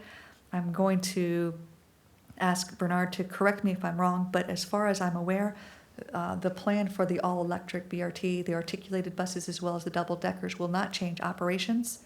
That what it would do is it will require some infrastructure upgrades at some of our stations to allow for charging, rapid charging when we get to stations so that we can maintain those vehicles in service for the length that they have to go. But besides that, it should not change our actual operation plan or model or service. Did I get that right? That's right. Awesome. The last one was on the 60% design milestone. There are some parts of the BRT service that are under construction. The 60%, I believe, is specifically associated with the part that's going on 522, SR 522, and that we have ongoing public meetings to address some of the concerns from the community about those 60% designs. I believe there's a public meeting this week, or is it next week?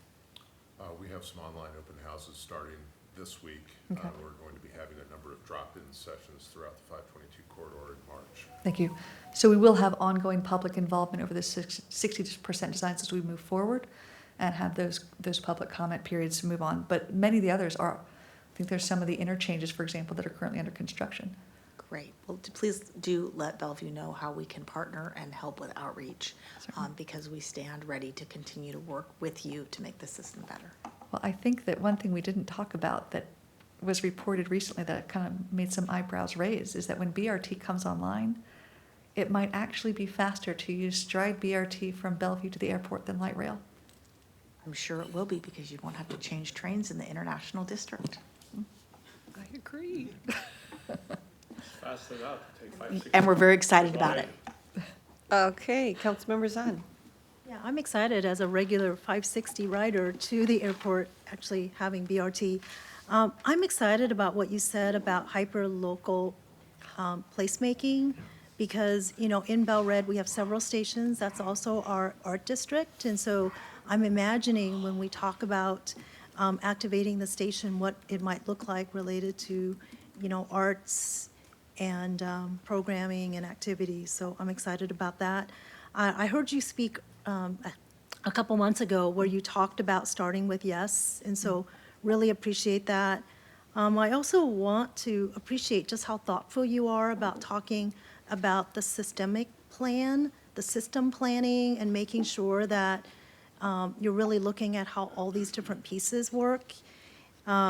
I echo my colleague about the escalators and elevators. So I know you talked about some of the older ones past their useful life, but certainly the ones in the starter line are new. So hopefully we were able to adjust the dial on those systems of vertical conveyance so that we hopefully have ones that are longer duration and less maintenance for that. The couple of questions that I have, I'm going to intersperse in here. So I appreciate my colleague talking about the vertical conveyance. I thought earlier there was some discussion about FTA approval and timing, so I wasn't sure about that. And then related to the BRT, my understanding, because I'm on the 405-167 Advisory Committee, is that the South Line is the one that's going to come online first for BRT, which means that we're going to have a lot of buses coming into our downtown Bellevue station without the one going north yet, because that's the piece that's at 60% design. So I do want to make sure that when we talk about service adjustments, that when that first BRT comes online, that it works well until the north line is in place, because I could imagine that if we didn't have that worked out really well with King County Metro, that right out here at our station, or at our downtown station, it might be a little bit problematic. So I did want to understand a bit more about that. And then you talked about the final decision in the fall for the starter line. So does that mean that we won't actually know whether it's a green light or not until sometime in the fall? And when I think about fall, that potentially is November or October, November, December for a spring opening, is that right? Because it seems like there's not a lot of time from the time we say it's a go for all these pieces to work. So if you could comment a bit about that. Sure. So I wrote them down as I went through. So the first one was about the comments before. We had comments about FTA approval of the starter line. And we're fully engaged with the Build America Bureau because they provide the TIFIA loans, as well as FTA because they have certain safety, security, oversight approvals, just in general.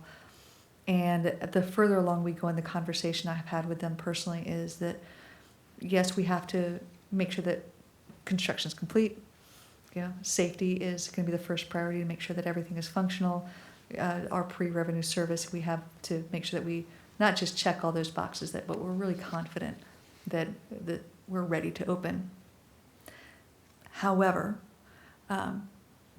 at this point, other than some of the technicalities such as a Title VI analysis, because the service plan is different from what we projected in our record of decision, we don't necessarily foresee at this point that there is going to be any major FTA objections, so long as we follow our recovery plans, do the Title VI analysis, and continue with all those safety, oversight, and security compliance boxes, that I believe that they are right now in line with us. So they're watching our risk assessments and our risk management as well, and that's what they're going to be basically saying. If we don't meet our safety approvals, our safety oversight, if we don't do our Title VI analysis, that's when we're going to get the you're not ready. Going back to kind of like that, kind of falls back to the last question, which is about the green light in the fall timeframe. Again, that's going to be based on all those same factors, that we need to make sure that we have enough operators, that we have enough people to do the maintenance, that we have the SCADA and the PIMS and the all the acronyms, the alphabet soup of acronyms done in time. John is behind me, and so he's going to probably cringe when I say this, but I have put considerable pressure on the team to look at that integrated, comprehensive, critical path schedule with all the different risk factors, and to keep me updated on float in the schedule and how they're progressing. And it looks like we're still on track to kind of meet an early fall. I don't want to overpromise, but we are not looking at November, December. We're looking at more around October, and I would very much like to accelerate that as well, which is why he's probably going to be cringing at when I say that out loud, that I am putting some pressure on them to try and accelerate that. But I don't want to overpromise. So John and I actually have worked together in the past, so I have every confidence that with him at the helm and really looking at that critical path, I just wanted to get a better understanding because a fall can be many months, so getting a better understanding of that timing. So when we talk about a spring 2024 opening, that's inclusive of a 4-month pre-revenue service. So for us to get there, we do have to have a decision earlier in the fall, not later in the fall. Otherwise, it starts pushing us into a summer time frame, and then we do possibly have impact with Linwood. So we're doing everything we can to get it in that earlier time frame to make sure that we don't have any of those conflicts that we talked about before with Linwood. So that is still being managed very actively and there's a lot of pressure on the team, but they're being very professional about making sure that they highlight and manage those risks. The other item that you asked about, I have less information on than everything else, and that's about the starter phasing for the first part of the XT stride as it comes in, making sure that it's integrated with the other openings with King County Metro. Bernard can certainly speak to that in much more detail than I can. I haven't looked that far into the stride program since it is looking like it's several years away. I will have more focus on it when we get there. What I can tell you is that we're looking at Linwood, and we're looking at the Linwood opening and I-5, the Revive I-5, I think is what they're calling it, and the community transit and their need to redo their designs and how that all coming together around Linwood and King County Metro and how they're looking to do redesign. The conversations I'm having with them around that give me the utmost confidence that we will have the similar kinds of conversations around BRT as it opens to make sure that we are truly doing it integrated with our partners, Community Transit, King County Metro, Stride, Light Rail, and all of our other partners.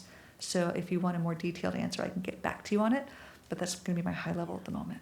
No, it's helpful to hear because this is about how well Sound Transit and King County Metro are partnering to make sure that there is this seamless alignment of how service works as one comes online. And so thank you.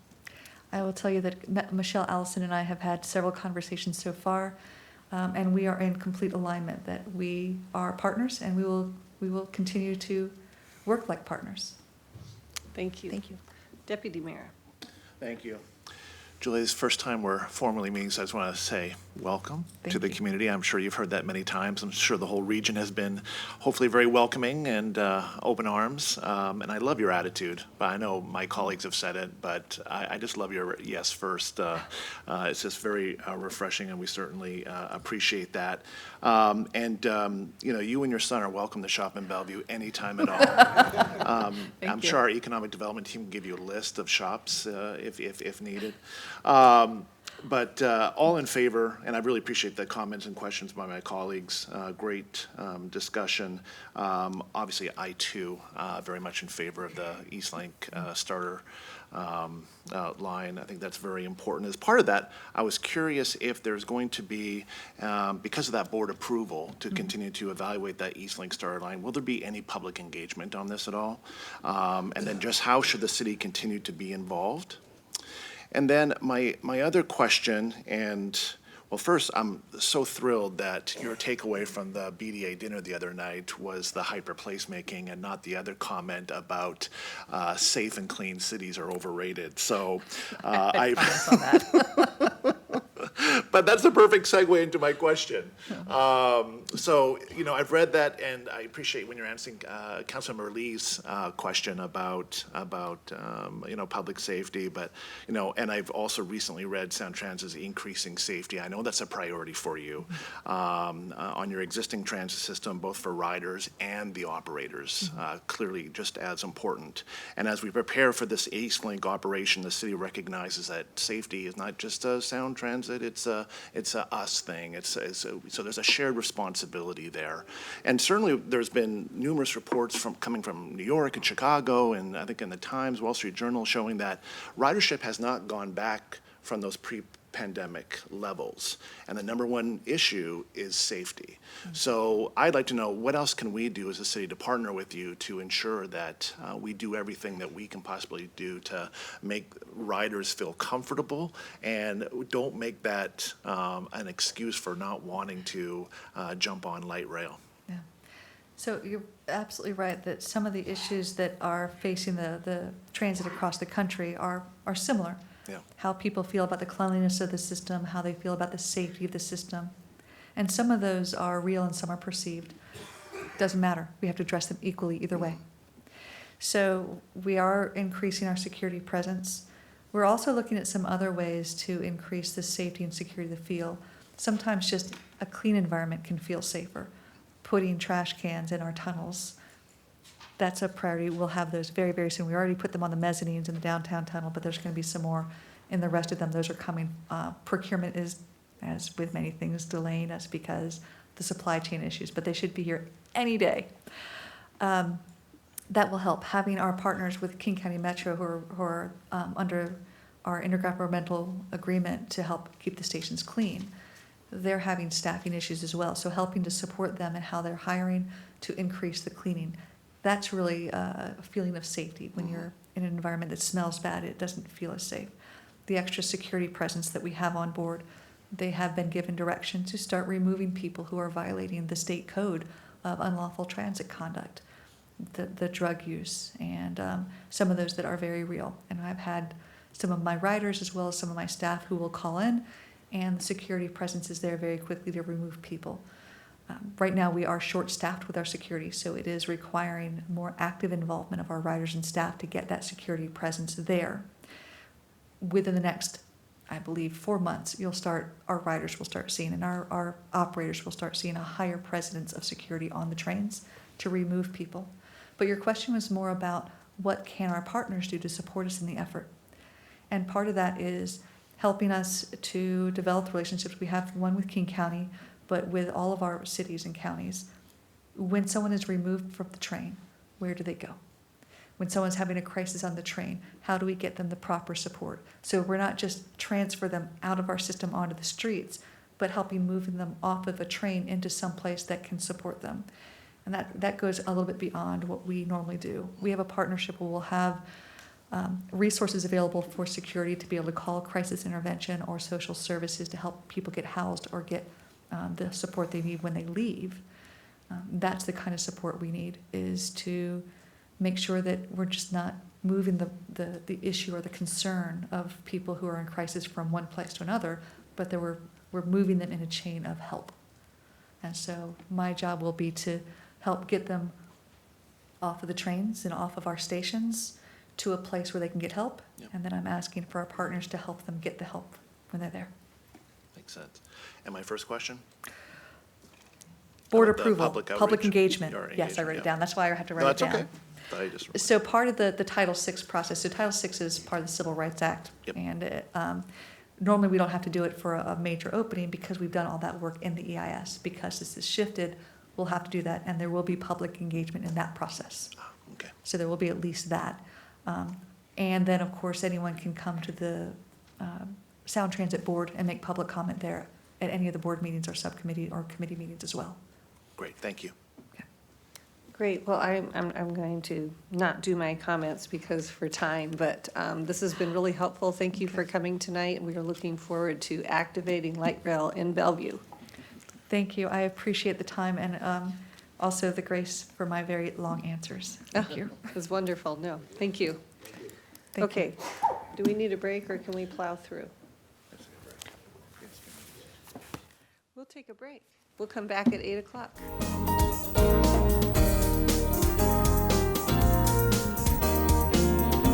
Good. Okay, our next item I'm really excited to bring to the council. Mr. Miyake, could you introduce it? So our next study session this evening is an informational update on implementation of the Community Crisis Assistance Team, also known as CCAT. As part of the 23-24 budget, council authorized full funding for the CCAT program. And since January, staff has been taking steps towards implementation.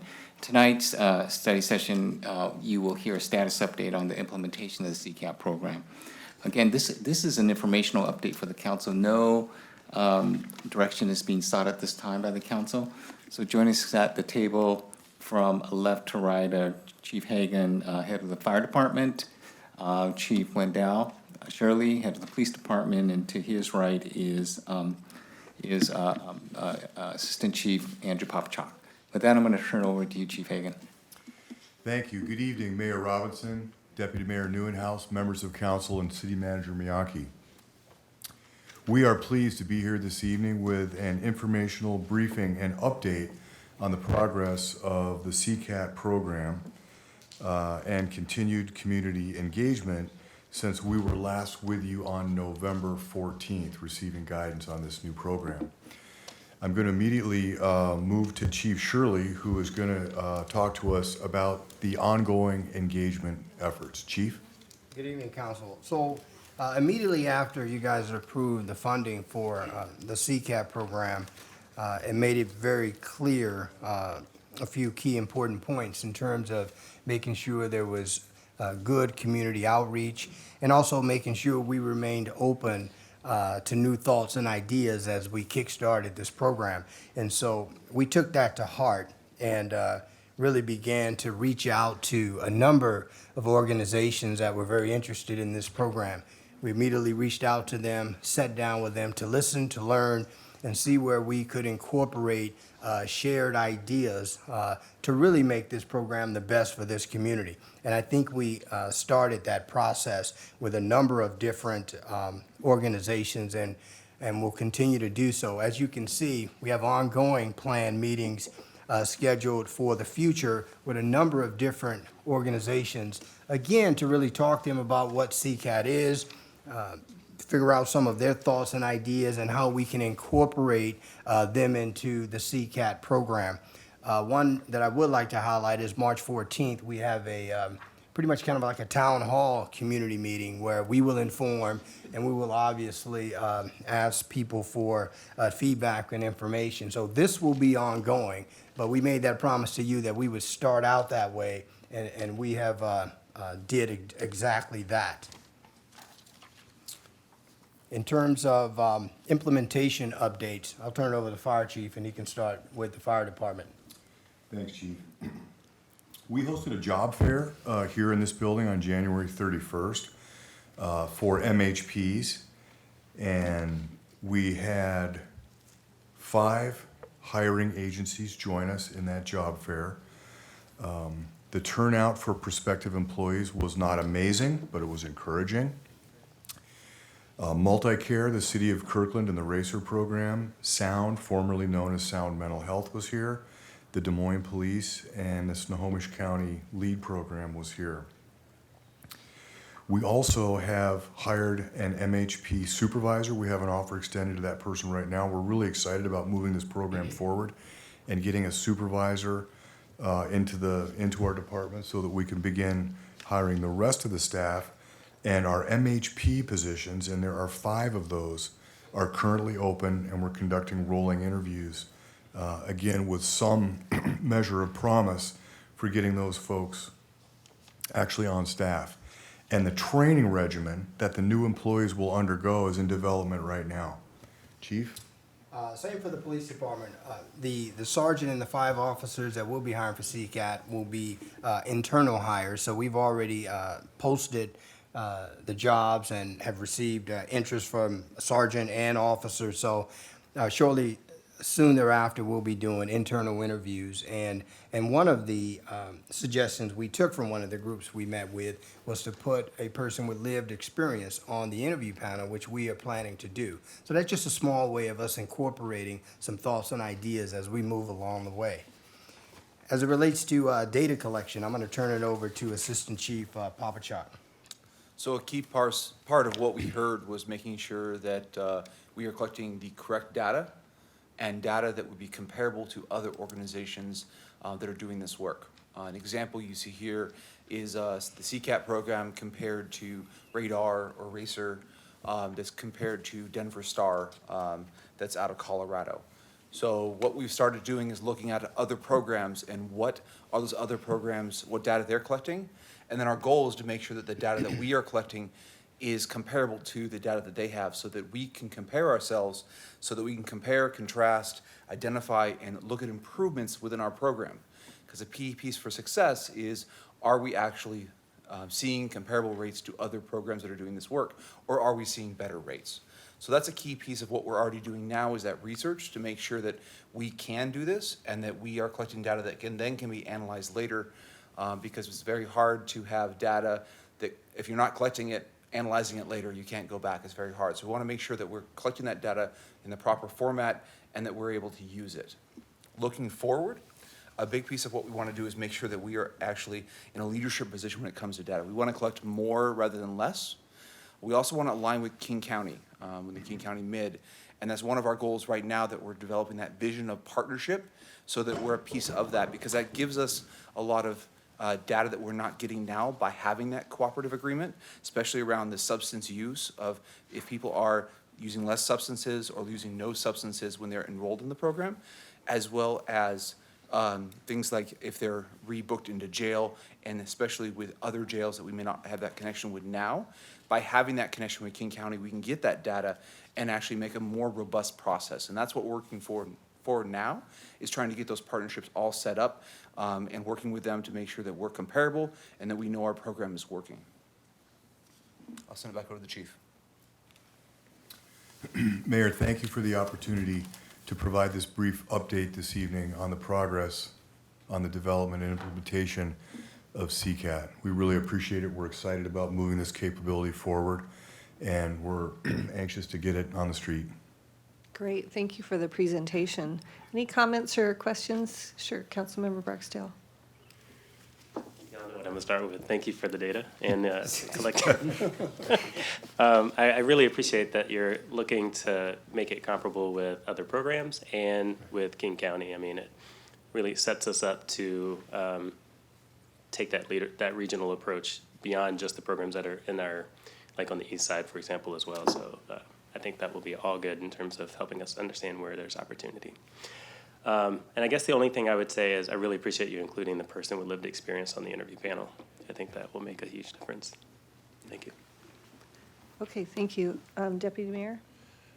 Outstanding. Thank you so much for the update. Really appreciate it. I just had a couple of quick questions regarding the data. First, I love the idea of syncing up with King County. I think that's really great to do, and I think there's going to be a lot of benefits to that, both immediately but for the whole region as well. But on the and if we can go back to the data slide, or the data collection slide, because it might be in here somewhere, but are we able to track, because I know you're tracking the number of calls and how many client referrals, et cetera, but are we also able to track, you know, for lack of a better term, I guess the frequent flyers that you continually have contact with? I don't want that, or I guess it'd be really important to know, you know, if it shows up as 14 contact, is that 14 individuals, or is it 7 times with one individual and then 7 other separate individuals? So you want to speak to that, Chief? Yeah, Chief, sure.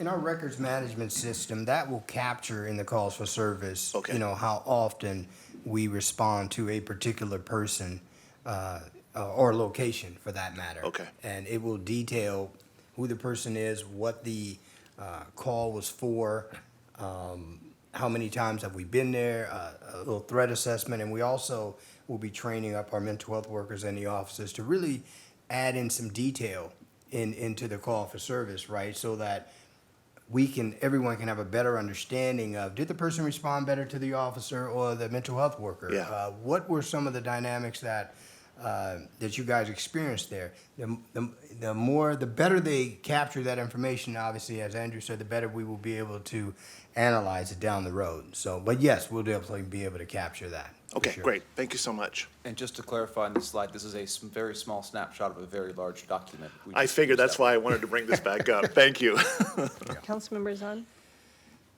Yeah, thank you. I appreciate getting an update as well, and the data part. I was curious about a couple things, and maybe I missed the launch date of when we're anticipating getting this fully launched. You mentioned training.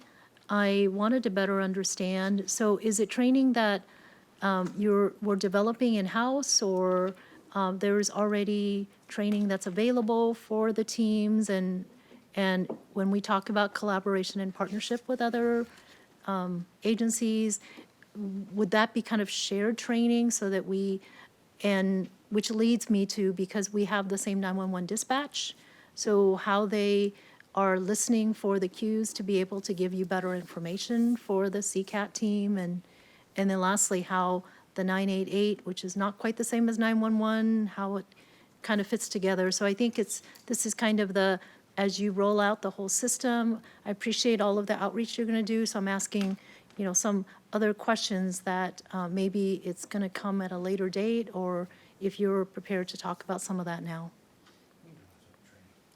So specifically in the training, it's both internal and external training. We both have to do training between the officer and the MHP working together, because there's some of that needed training for them to do that. We've also pre-identified a list of trainings that we think would be beneficial at this time. But that's something that we're always, as we have these conversations with the community, it's something we go back and go, hey, have we even looked at that? Or are there things we haven't looked at? Because again, our perspective is from the fire department and the police department and mental health. There's community members that can give us input about, have you considered that? And that's part of that adaptation and growth of the program, is that we're in progress with what things we want to pull together to ensure that they are trained upon. But I'm sure that list will change as we have these further conversations. Oh, that's great. Thank you. Councilmember Lee.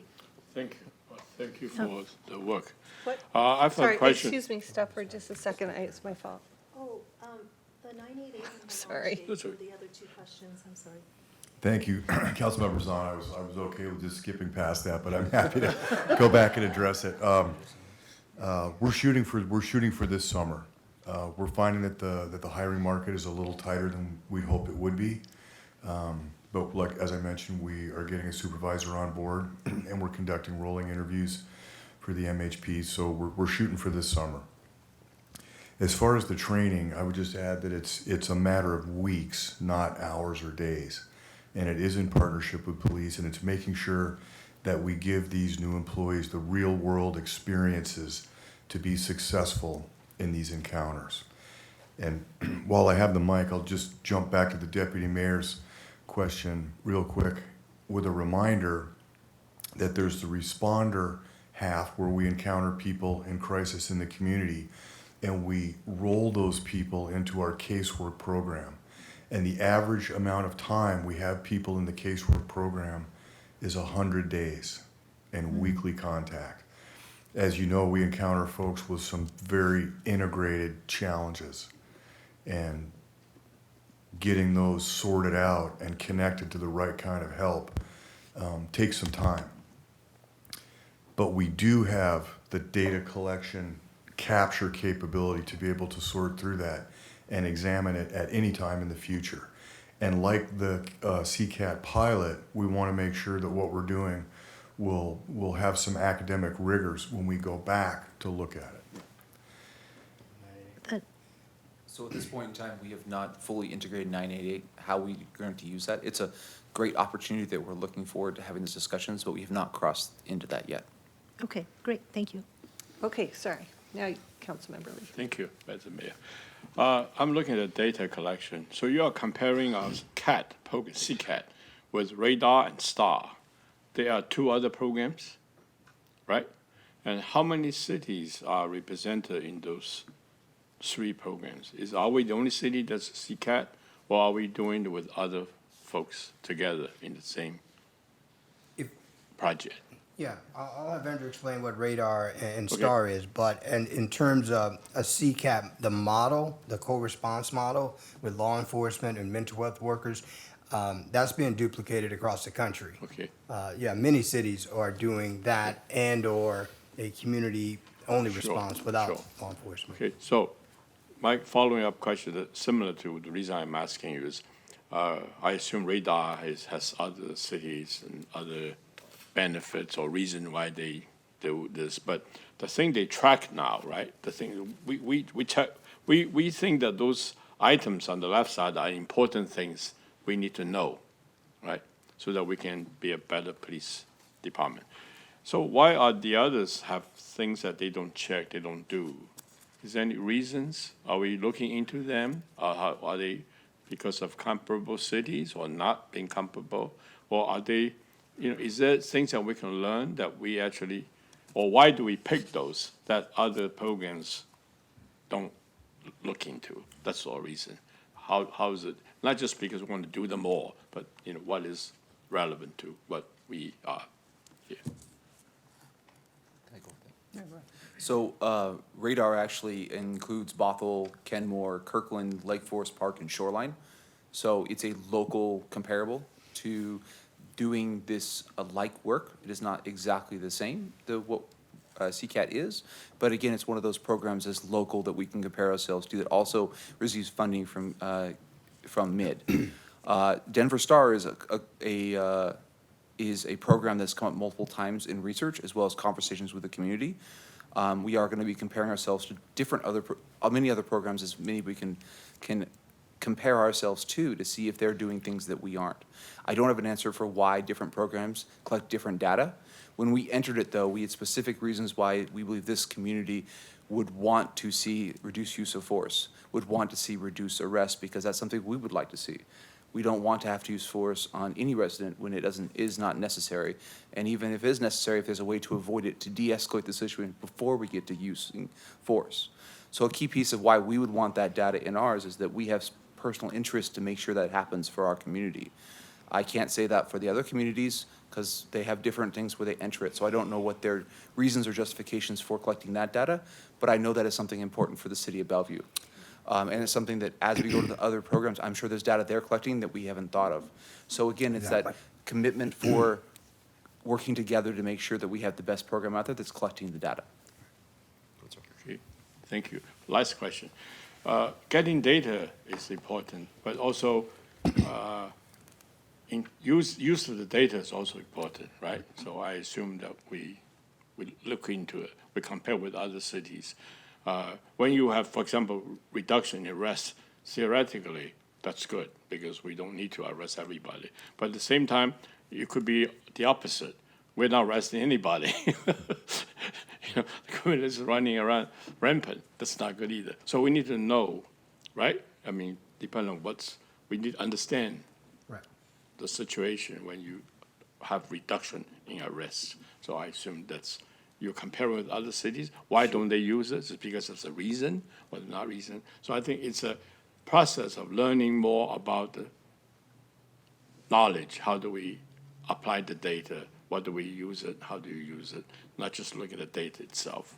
Right, yeah, we're not just going to collect it. Once we collect it, we're certainly going to take a deeper dive and kind of analyze it, right? And what can we learn from it and do different or better from it? And the data does not exist in a vacuum either. So this would have to be compared to other arrest data and as well as citywide crime data, because like you pointed out, if we're seeing a reduction in arrests, but we're seeing skyrocketing crime, there may be a concern. Right. So it's something that we would never look at in a vacuum. It would be part of a holistic citywide approach to this. Thank you. I'm going to, is there another answer? Go ahead.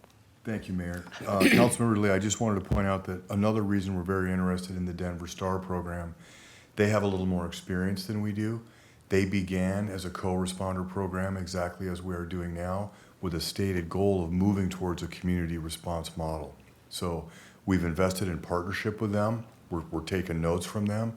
And we would hope that we can continue that partnership as part of our commitment that we heard from you to try to be a regional leader in this, learn from our neighbors, have metrics that are aligned to the degree possible, and take best practices from other parts of the country and bring them back to Bellevue. Thanks. I was going to ask you a question. So I know that I'm trying to think of what's called the county. They're talking about crisis treatment centers or crisis care centers. Can't remember. But I know they're going to put 4 out there with another one for youth. And I know that we're not going to have one located in Bellevue specifically, but one on the east side. And it seems like that's part of the puzzle of trying to manage the challenges that people are experiencing, certain individuals. And I just hope that we are measuring somehow the trajectory of the people that we encounter so that if there is a hole in the system, let's say there's somebody who really needs extra services and they're not getting them, that we identify that and that we come back to us, the council, and say, hey, we're missing this piece of the puzzle, so that we can try to create the full spectrum of services right here on the east side for people. And maybe we won't have a hole, and that would be awesome. But if we do, I would really ask that you let us know. For sure. And I think it's great that we have, that Fires Cares already has set up the case management system where they can identify the wraparound services needed and any gaps. So that's why I think we're ahead of the game with the case management program that Fires have. Yeah. Mayor, I think you're referring to CSC, Crisis Stabilization Centers. Okay. And that is a regional footprint. We will have access to those. And this is based on the theory of no wrong door and sort of 24 hours with not a lot of questions being asked. And that time allows for things to sort out and perhaps some help to be applied. So although you're right, there is not one scheduled to be located in the city of Bellevue. There will be within a reasonable drive. Yes. Thank you. Okay, thank you for that. Any other comments or questions? No? Okay. Oh, sorry, I didn't. Pardon me? I was just waiting for the call. Yes. Okay. Councilmember Stokes. Yeah, I think this is really good, and on what you were just talking about, that's to try to deal with, could I have that back on, please? Oh. Yeah, I don't go back to it. Because we don't have resources and the places to go, so that ties into this. It's not specifically for this, but it's going to be a great asset from that, so it's good. Yeah, what I wanted to comment on this is I really like having all these things lined out here, and what I find interesting is the things we're looking at is you have 5 reduction pieces there, which is interesting, because we never talked about this, at least at this level, about exactly what the goals are and all. I mean, that's something you've worked on, so it's kind of new to a certain extent. But what's going to be interesting to see, and I like the goals in terms of reducing use of force, reducing arrests, reducing jail bookings. The other question is, maybe we might have more hospital visits, because these people who are in these situations may need to go somewhere. But that is really good. I think that's going to really help us get a handle of this and see where we need to go in the future. And, keeping up and learning about the services and resources that are provided to clients, I think is going to be very important too. But so I really like that focus on these pieces and have it lined out like this. What I think will be helpful, because a lot of times when we have these programs, not this one, but a lot of different things, we go and we do these things, and it's maybe a year before we come back to council, and I would like to keep up, on a more frequent basis in terms of what we're doing, because I think we're going to show really great, results on this.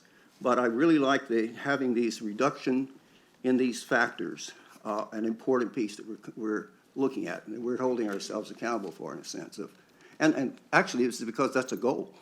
The more people we can reduce these things and not have to arrest people or get them sent to jail, the better off we are all over. So I'm excited about this. I'm looking forward to this going forward. And as the chief said, police chief, we're looking to go forward, and we're looking to learn, and we're looking to, we're flexible in terms of what can we do better, and we'll be looking at that. So appreciate it very much, and it's exciting to have this come back so quickly. So thank you. Any other comments or questions? Okay, great. Thank you so much. Thank you. Well, we have one more item. I was going to ask Mr. Miyake, would you mind if I have Councilmember Barksdale introduce what his intent was with this initiative? Absolutely. Okay, thank you. Go ahead. I wasn't prepared for that, but thank you. Surprise. Surprise. All right, so this is the proposal for the apprenticeship utilization. So I introduced this about a year to a year and a half ago, I guess, to council. And then up to this point, we've, I guess, in the budget funded a full-time position for managing this program.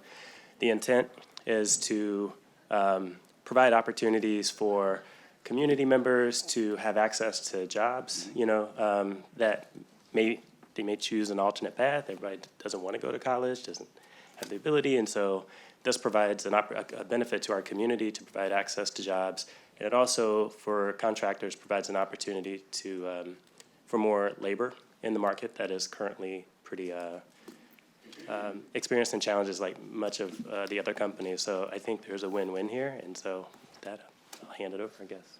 Great, thank you. Thank you, Councilmember Barksdale. Just by way of background for this, creating this apprenticeship was one of the council's priorities as well. I wanted to mention that. And I wanted to let the council audience and the viewing public know that tonight we had intended to seek council direction to bring back the draft apprenticeship program, which was included in your packet this evening, for adoption at a future council meeting. But, given the extensive amount of feedback that we received over the weekend and today, we decided to take a pause and conduct more public outreach before we bring this back to council for actual direction. So for tonight, staff will provide council with background information on the draft apprenticeship program model that we are planning to present to and seek feedback from the various community stakeholders. Once the stakeholder feedback is collected, staff will return to council at a future meeting with the policy issues and options to consider in creating the City Public Works Apprenticeship Program. So with that, joining us at the table this evening is Ira McDaniel, Assistant Director in the Finance and Asset Management Department. To his right is Karen Fu, Assistant City Attorney. And with that, I'm just going to turn over to you, Ira. Thank you, Mr. Miyake, and good evening, Mayor, Deputy Mayor, and council members. As mentioned, we're here tonight to discuss the potential implementation of an apprenticeship program related to public works contracts that are led by the city. Tonight, as Mr. Miyake mentioned, we'll be providing information on our draft model for an apprenticeship program. After the presentation, we'll seek your feedback on the program, and then we will perform additional stakeholder outreach before returning to discuss at a future meeting. I shared this slide a couple of weeks ago. This is to just show that we have 4 different code amendments related to procurement that we're looking to bring over the first half of the year. 2 weeks ago on the 13th, we brought the thresholds discussion. That ordinance was on your consent calendar tonight. Thank you for approving that. Tonight, we're kicking off the conversation about our apprenticeship program. We're looking to return in April regarding the composting ordinance, which is a requirement of new state law. And then in May, we'll be discussing the procurement diversity inclusion plan, which centers on women and minority-owned businesses. So stepping into tonight's topic on the apprenticeship program, we're going to start off by talking a little bit about the primary components of what would need to be included in city code to implement the program. There are 3 primary pieces. The first is the dollar value of the contracts to which the program would apply. The second is the apprenticeship utilization ratio, which is the amount of hours that relative to the total labor hours that would need to be satisfied by apprentices, and also what waiver and reduction criteria would apply to that. And then the third is enforcement to ensure compliance with the program. We'll discuss each of these components as we go through the presentation. Touching on some of Councilmember Barksdale's points, creation of an apprenticeship program is intended to incentivize the creation of a strong workforce of skilled tradespeople that will benefit not only the city of Bellevue, but our local and regional economy well into the future. For those who join the workforce as an apprentice, it would mean that they could gain valuable education and experience in their trade while earning wages that will allow them to support their family. While many apprentices join as union members, a goal of our program is also to ensure that we are not precluding open shop contractors or small and diverse contractors from bidding on city projects. As such, it's important that we base our program on best practices informed by the work of other agencies that have created similar programs, while also being nimble and learning as we go. And we're looking forward to learning more through our stakeholder engagement to help build a fair and a balanced program. Providing a little bit of context, on February 14th of last year, council discussed this. Part of that discussion was a request for some research by staff. We performed research of other agencies, and that informed the ask in the budget adoption, which provided resourcing for the program. And that research also discussed or helped us formulate the draft program elements. So we reviewed these the policies that have been implemented by other agencies across the state. These agencies included the state itself, King and Snohomish counties, the ports of Seattle and Everett, Sound Transit, Seattle, Tacoma, Everett, Vancouver, Spokane, Kent, Burien, Shoreline, and several other cities. While the high-level policies of these agencies do have some variation, they have very broad agreement in terms of where they set the contract price threshold, which is at $1 million, the apprenticeship utilization ratio at 15%, and in creating a framework for waivers and reductions of the utilization rate. There is more variation across these programs when you start looking at enforcement, and we'll talk a little bit about that in a moment. One other item that I wanted to address on this slide as we're looking at the other agencies is that each of these agencies defines an apprentice as an apprentice that is enrolled in a state-approved and recognized apprenticeship program. The state-approved apprenticeship programs include both union and non-union or open shop apprenticeship programs, and non-union employers can also utilize union apprenticeship programs to train their employees. They are not required to sign a union agreement to do so, so as a result, open shop contractors would remain eligible to bid on projects with apprenticeship utilization requirements, and they would have avenues to satisfy those requirements. And now to provide additional information on the program elements, I'll hand things over to Karen. I'll provide, excuse me, I'll provide you with an overview of key elements of the draft apprenticeship model as set out in the proposed ordinance.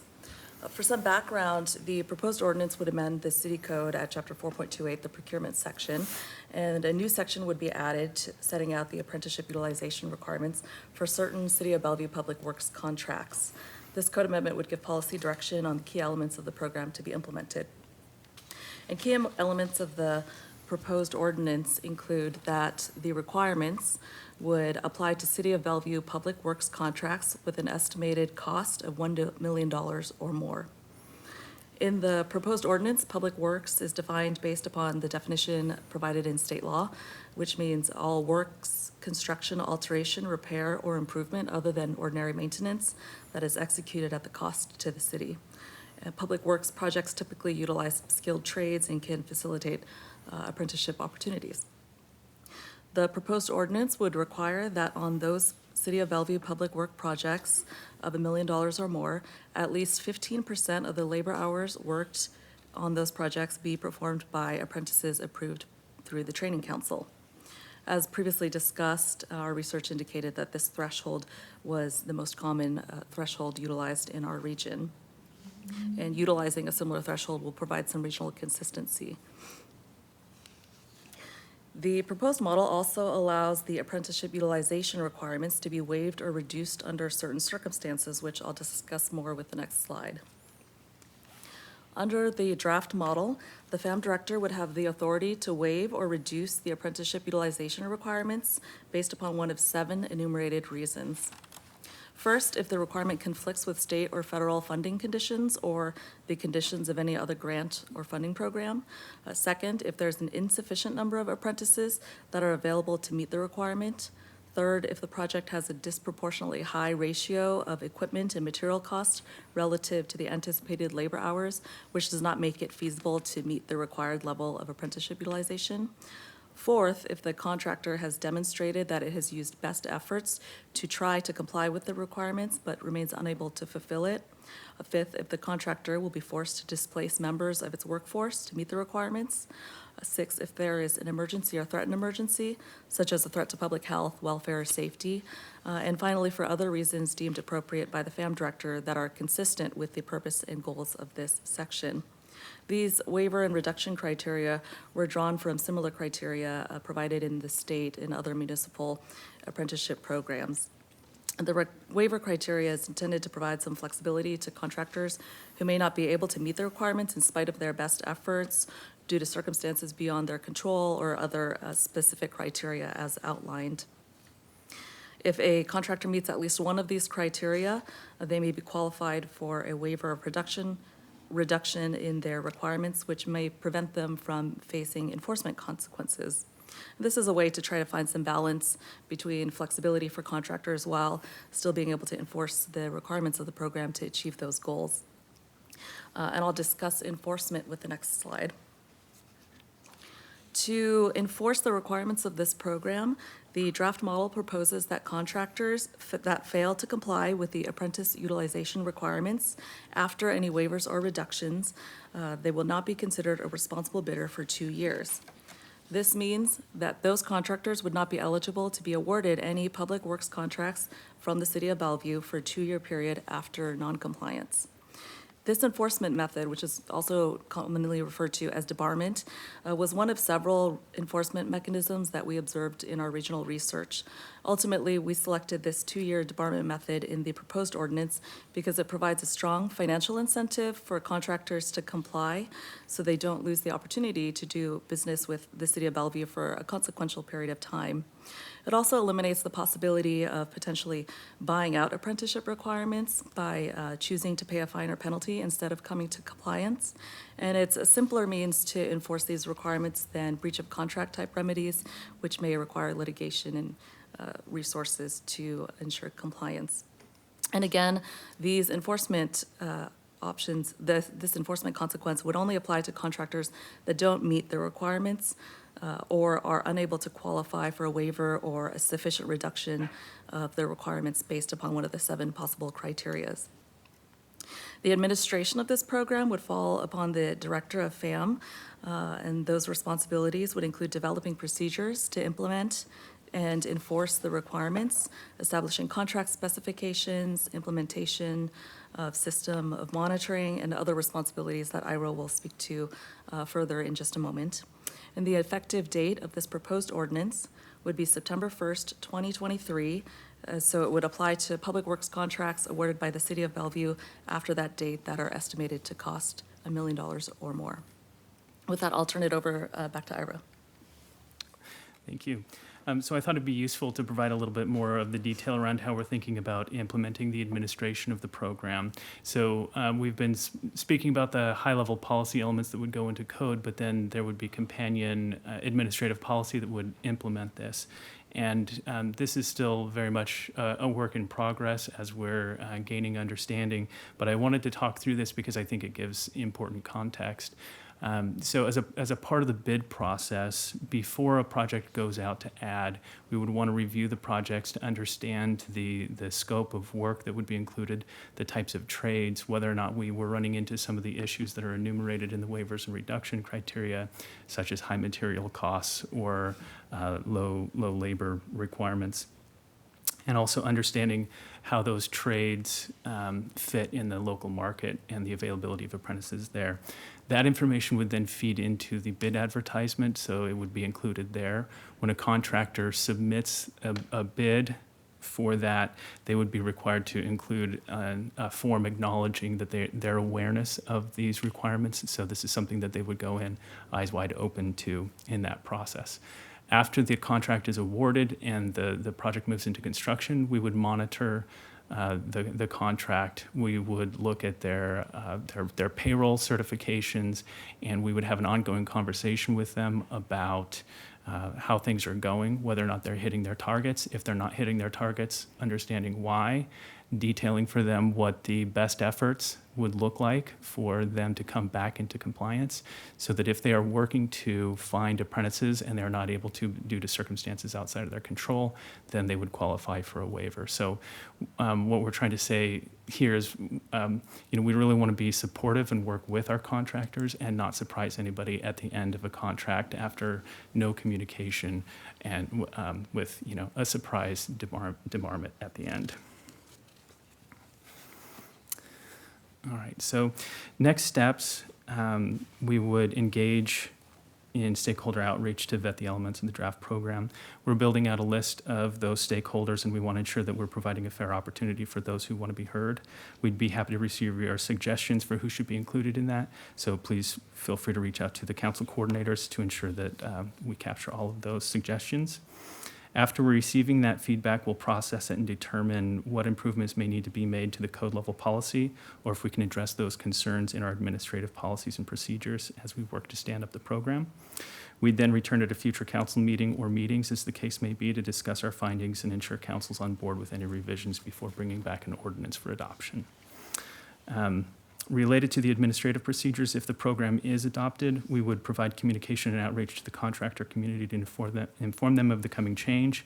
We'd continue to coordinate across the internal departments that perform public works projects to ensure we have a clear understanding of roles and responsibilities, as the program may have impacts on staff in those departments.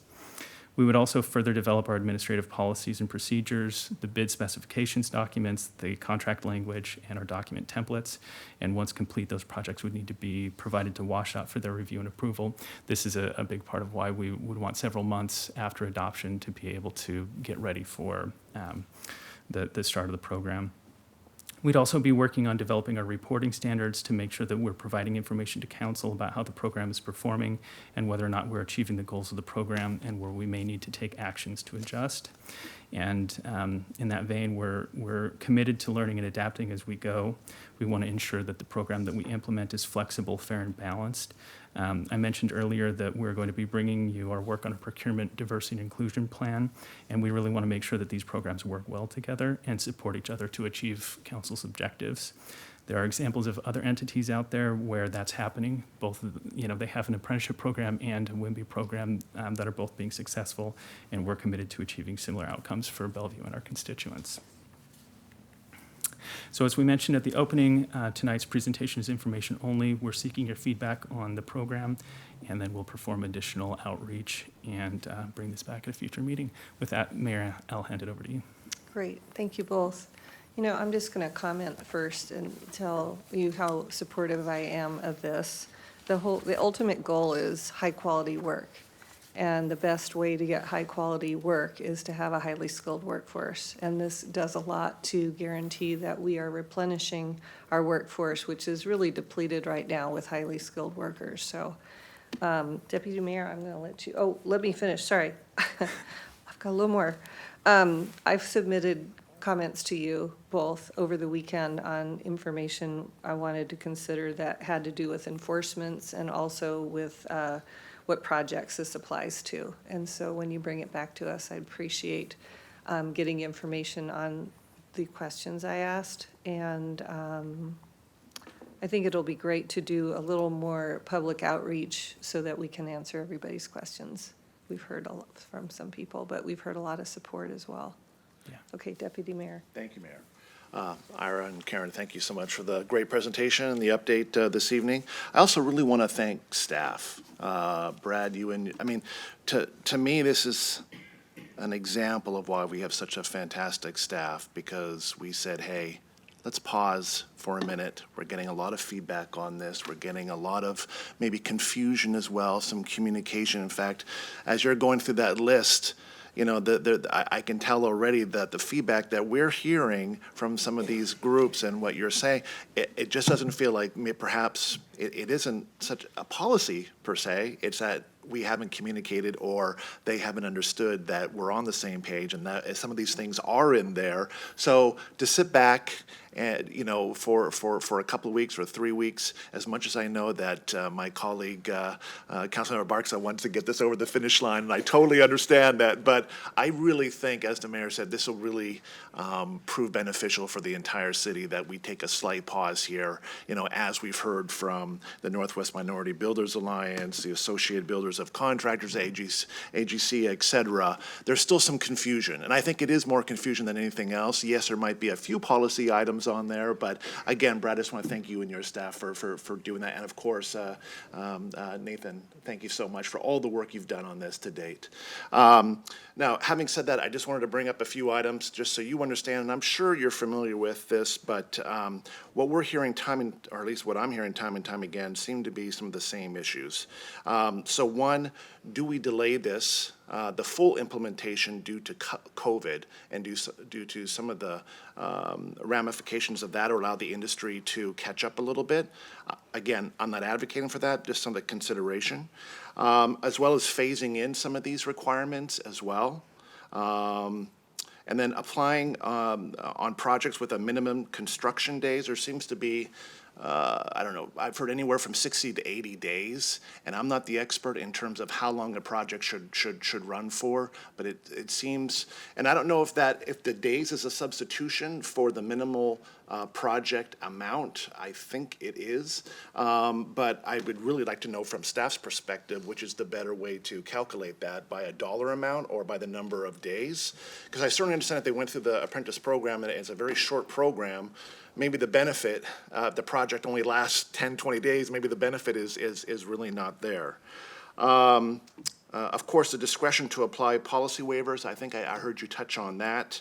The exemption for smaller businesses and then the certified women and minority business owners, that has come up numerous times. And then the one I've heard quite a bit of is the push back on the one strike and your route. I think there would be some grace there, I'm sure, and I'd love to see some type of. And you mentioned, I believe, Ira, some of your comments there, that if they were falling behind or not living up to the intent of this, that we could have some training or some orientation or helping them get back up to speed where they need to be. But one strike does feel a bit harsh or a bit punitive, yeah, as long as that good intent is there. And again, I think, we look to the discretion of staff to see that, but it does seem a bit harsh. So that's what I'm hearing, but I'm so glad I've been in favor of this from day one. I want to get this over the finish line as well, but I'm really thankful that we're taking the time to just pause a little bit, hear from all parties, clear up the miscommunication, and then move forward as one on this. So thank you so much. Councilmember Zahn. Yeah, thank you. I think we all want the same thing, which is apprenticeship programs. I mean, they are just, as one of the speakers said, right, opportunities changes people's lives. So I appreciate hearing from Andrea, Mariana, and Billy. We have great pre-apprenticeship programs like ANU. And I'm glad to hear that as part of the next steps, we're going to hopefully move rapidly to have the engagement with the stakeholders so we can work through any stickiness in here. I do have a couple of thoughts about, and maybe these are questions that you can answer when you come back. I agree with wanting to understand what the data looks like in the last 3 to 5 years, how many contracts over $1 million. The one around submitting documents and reports, I just want to make sure that since the documentation is required with L&I already, that we're not duplicating efforts, because I just assume we be as efficient and lean as possible around data if it's already there. I think you had a typo that you're actually trying to get approval not from WashDOT, but from the Washington State Apprenticeship and Training Council, because I don't think what we're doing is a WashDOT approval piece. So maybe if you could just check on that. I guess the other part, it was not as clear to me when you were talking about the contract process is, are there times where we would actually reduce the requirement before we bid so that everyone's bidding the same thing? Or is the reduction in the waiver during the life of the contract where we see that the contractor's having some hiccups? And then I would say that lastly for me, I appreciate having the list of factors.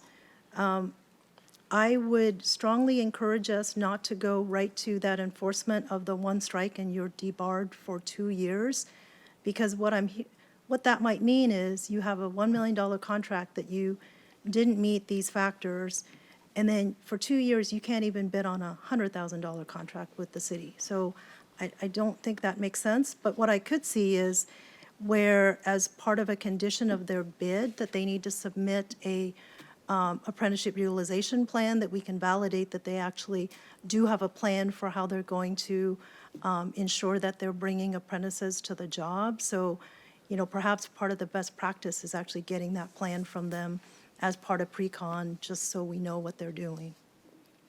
But super excited about it. I think these are nuances that we can work through and make sure that we're working with these other agencies, as you said, so that we're adopting best practices as much as possible.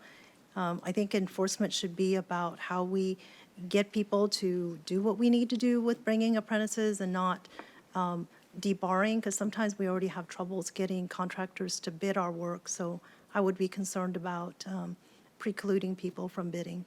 Thanks. Councilmember Robertson. I really agree with a lot of what has been said by Deputy Mayor Neuenhuis and council members on. I'm really excited about the idea of having an apprenticeship program. I think this is a really good way to build the trades. We don't have enough people going into them. We also have lower, particularly among men, participation in college education. Having trades is a really good way to create and grow family wage jobs in Bellevue and the whole area. So I'm very supportive of the concept, and I'm very supportive of most of the details, but let me give you some feedback. And then I have a couple of questions, which hopefully should be pretty easy. First, I think that we should consider a phased-in approach, whether it's be the participation rate of 15%, starting at a lower rate, or whether it's starting at a higher contract value. I think that those are a couple things we should consider, and we should specifically seek stakeholder feedback on that. Additionally, I think that we should consider more than just the $1 million contract value. I know you have a waiver for labor value. For example, if we have $1 million contract that is $850,000 of materials, it probably doesn't make a whole lot of sense to put that one into an apprenticeship utilization program. So I would be supportive of having a labor value screening as well, added to that, over $1 million in labor of 500,000, 300,000, whatever the right number is, or maybe it's working days. I think that an additional screen would be helpful, because the chances are that adding this additional requirement in the bid package and as an additional administrative and oversight and labor component of the contract, our contracts are going to be a little bit higher. And if we can still keep them as low as possible when the bang for the buck for getting apprenticeship utilization isn't that big, I think we should do it, because I support having it cost a little more to help apprentices get trained, but if it's not actually achieving that outcome, so that's why I think another level of screening. I also support looking at exemptions in the DEI lens, whether it's small or minority and women-owned businesses. I think that we don't want to preclude those smaller contractors who might do a great job from bidding because they don't have the extra administrative person to run a program internally for them. The waiver, I really support a lot of those waivers. I think we might want to bake some of that into the, like I said, to the phasing labor value screening exemptions as well. The stakeholder process, I absolutely support us going out again. Definitely council, the council office should give you the emails of everyone that wrote to us on this, as well as everyone that has commented to staff, to the coming down to the council, whether remotely or in person, et cetera, and reach out to those, because we've had a lot of input on this. And then I will join my voice about the penalty. I think we should look at a good faith standard. Debarment's easy as far as to administer. I totally get it, and it's appealing from that perspective, but maybe we need to have something a little bit more nuanced than you make a mistake and you're out for 2 years on all contracts. I agree with Councilmember Zahn on that. So maybe having a good faith standard, and maybe not a first strike and you're out kind of one, where if they make mistakes repeatedly, then we should debar them or not let them bid on the larger contracts. Questions on the effective date. You had a proposal of September 1st, and you said it would apply to contracts awarded after that date. But I assume, because we need to create all of the materials for the invitation to bid and the bid package, it would be contracts that are put out on the market after that date. Am I right? I may have misspoken, yes. Okay. I meant to say advertised. for Okay, bid because that after makes a date. lot of sense, and I think that having a form for them to fill out, that way they know what they have to do, they can build it into their bid, and including that form and the details will be required for them to both be responsive and responsible. And if we're on the fence, we don't want to say, we know this contract's going to be over the $1 million. If we think it's close, we don't know what the engineer's estimate, we might say, if your bid will be over, whatever the screening mechanism is, then you will need to include this form. Although I'm not telling you how to do your job, but the question was about whether they had to do it every time or not. And we might have some that are close. And then on the other question I have is on the state-approved and recognized apprenticeship program. I appreciated the presentation on that there's lots of different programs. How many? Because I heard early on in this process that it would be just a pipeline for 1 or 2 apprenticeship programs, and that's the only way to train people. You said that there are some that are union shops, some that are non-union. If they're a union training program, the non-union shops can use them. I'm not asking for an exact number, but order of magnitude, how many different types of state-approved and recognized apprenticeship programs are there? There's a directory on L&I's website, and I don't have even a ballpark of how many, but it looks like a lot. I believe like hundreds. at least a couple dozen. Yeah, hundreds, I would say. 100. Okay, great. But that would be, I think, both training programs and registered training agents. There are 2 pathways okay, so they to both get would registered. apply. So okay. yeah. Super excited about this. And I also wanted to elevate Councilmember Zahn's comment about if L&I is already collecting a data that will meet our needs, let's not make them That's double correct. the effort. Yeah. Thanks. Okay, Councilmember Lee.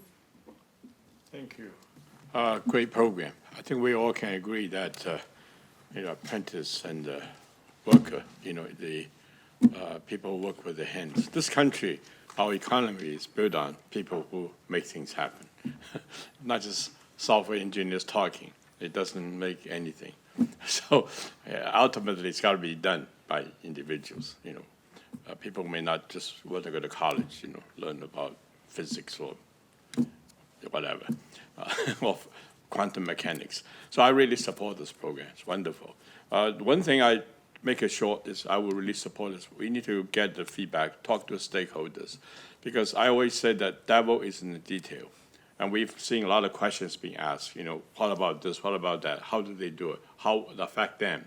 And if they don't support it, if they don't know about it, if we don't know that they are interested, they are concerned, and we can build to solicit the support, this program is going to be, wishy if it's going to work, right? Iffy.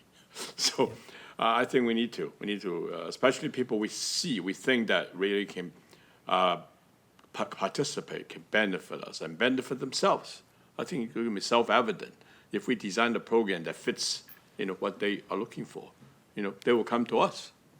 So I really support that. So that's all I can say. Good luck to you, and talk to lots of folks, get the support, get behind us. It'll be a great program. Thank you. Thank you. Councilmember Stokes. Yeah, thank you. It's a good presentation. I'm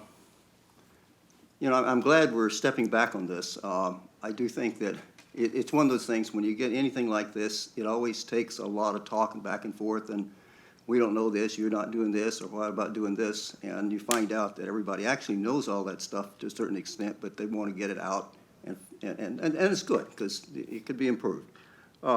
I think what we're going to find out, that it is actually the way it's set out, is very, very good. And if we start tinkering around and moving a little inch here and inch there, we don't want to end up with a too much compromised program, which can happen.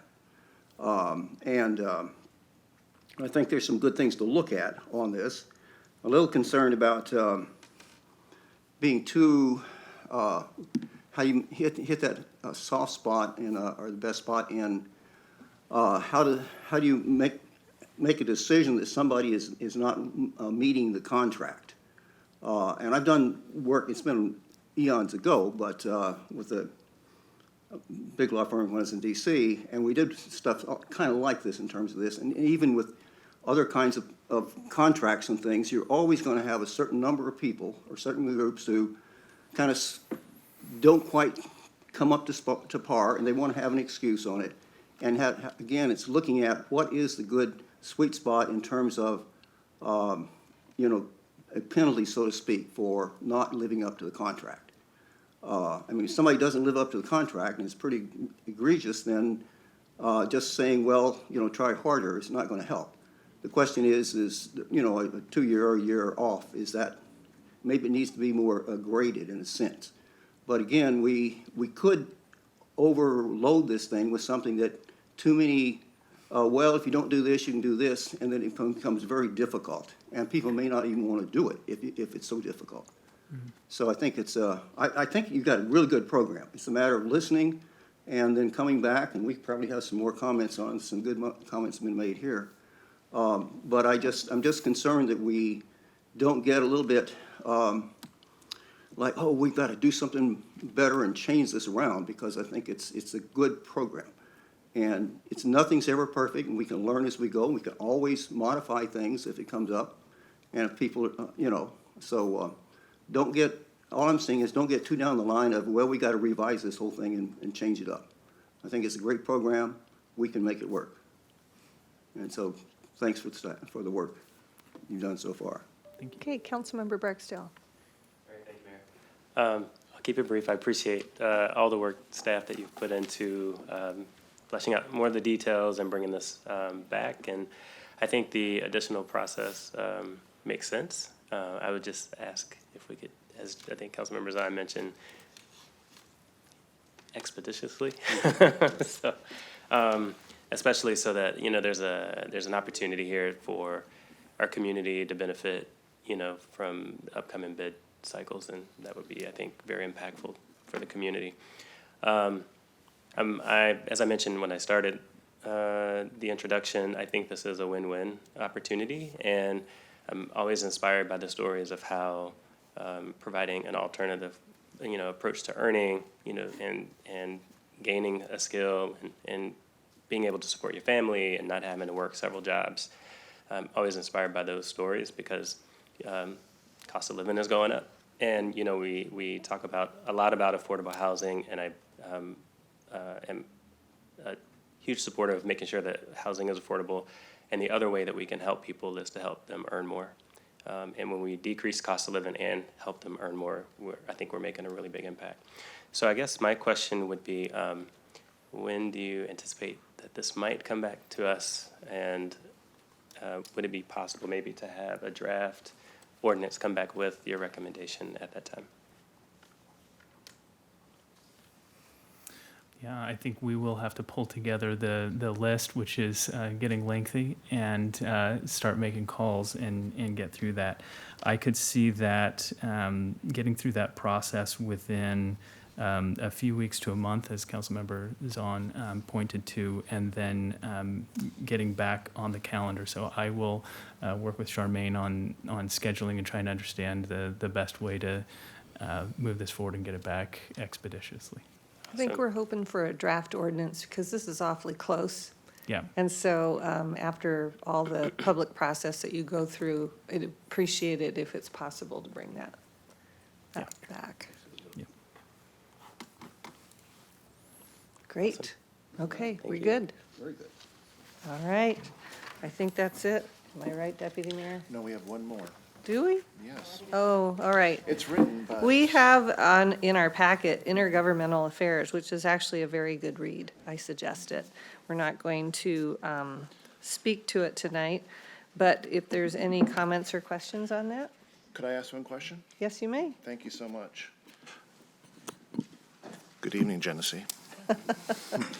Thank you for the excellent written document, by the way. I just wanted to ask a quick question regarding House Bill 1110, just because we took the unusual step of voting other on that, and I know that you, along with our lobbyists, are working hard on this bill. So I was wondering if you'd add a little more color to your update, in your written update, just in terms of which amendments have we made progress on, which are we still interested in trying to either change or have removed, or I just wonder if you can go just a little bit more in depth in terms of how our progress is coming along with that, even though I know this is still very fluid still, and there's a lot of moving parts to it, but would just love it if you could add a little more color. Absolutely. Thank you. Deputy Mayor, happy to do that. So House Bill 1110 by Representative Jessica Bateman is continuing to move through the process. It was most recently amended on Friday in House Appropriations. So now it sits in the House Rules Committee awaiting floor action on the floor of the full House. We understand as of this morning or earlier today that the House leadership is having a conversation to say, okay, there are, and some of you have noticed through some of our updates here, there are a number of different bills that are moving forward on the same topics. Land use, zoning, ADUs, TOD, parking, and there are multiple, all amending the same RCWs in different directions. And so I think leadership is talking amongst each other right now to say, hey, which are the vehicles? Because we want to make sure that we're improving and investing in working the vehicles that will be the ones to move forward. So I don't think we'll see House Bill 1110 move in the next day or two. The next cutoff period for House of Origin for both the House and the Senate is next Wednesday, the 8th at 5 o'clock. So all the bills that got out of committees, and that's a lot of bills, they are all in competition right now to both move out of rules to the floor and then receive consideration on the floor. And so we will have a lot fewer bills. We think 1110 will get considered on the House floor, and right now we're working with our delegation members and the proponents on our outstanding concerns. A number of the things that the council gave us direction to weigh in on to try to seek improvement in the bill have been improved. And I've got our letter in front of here. There was an amendment I know made in House Appropriations that gave us the flexibility as local governments to choose to permit 6 of 8 different missing middle housing types. So that gives us flexibility at a local level to say, okay, we think duplexes or triplexes or quadplexes are the right mix here. Oh gosh, this is right next to transit. We should go with a higher intensity here. It gives us a little more of that latitude that we've been seeking to try to say, okay, in a single family neighborhood that is not near those types of services and transit, then maybe it is really up to 4 is what we want to do, and maybe it looks like this because every lot is different. But in lots that are really transit adjacent, it gives us some flexibility. So that was an improvement that was made in House Appropriations, I believe, by Representative Sen of our 41st District delegation, and we really appreciate that. They've much hemmed in and made more focused the transit definition.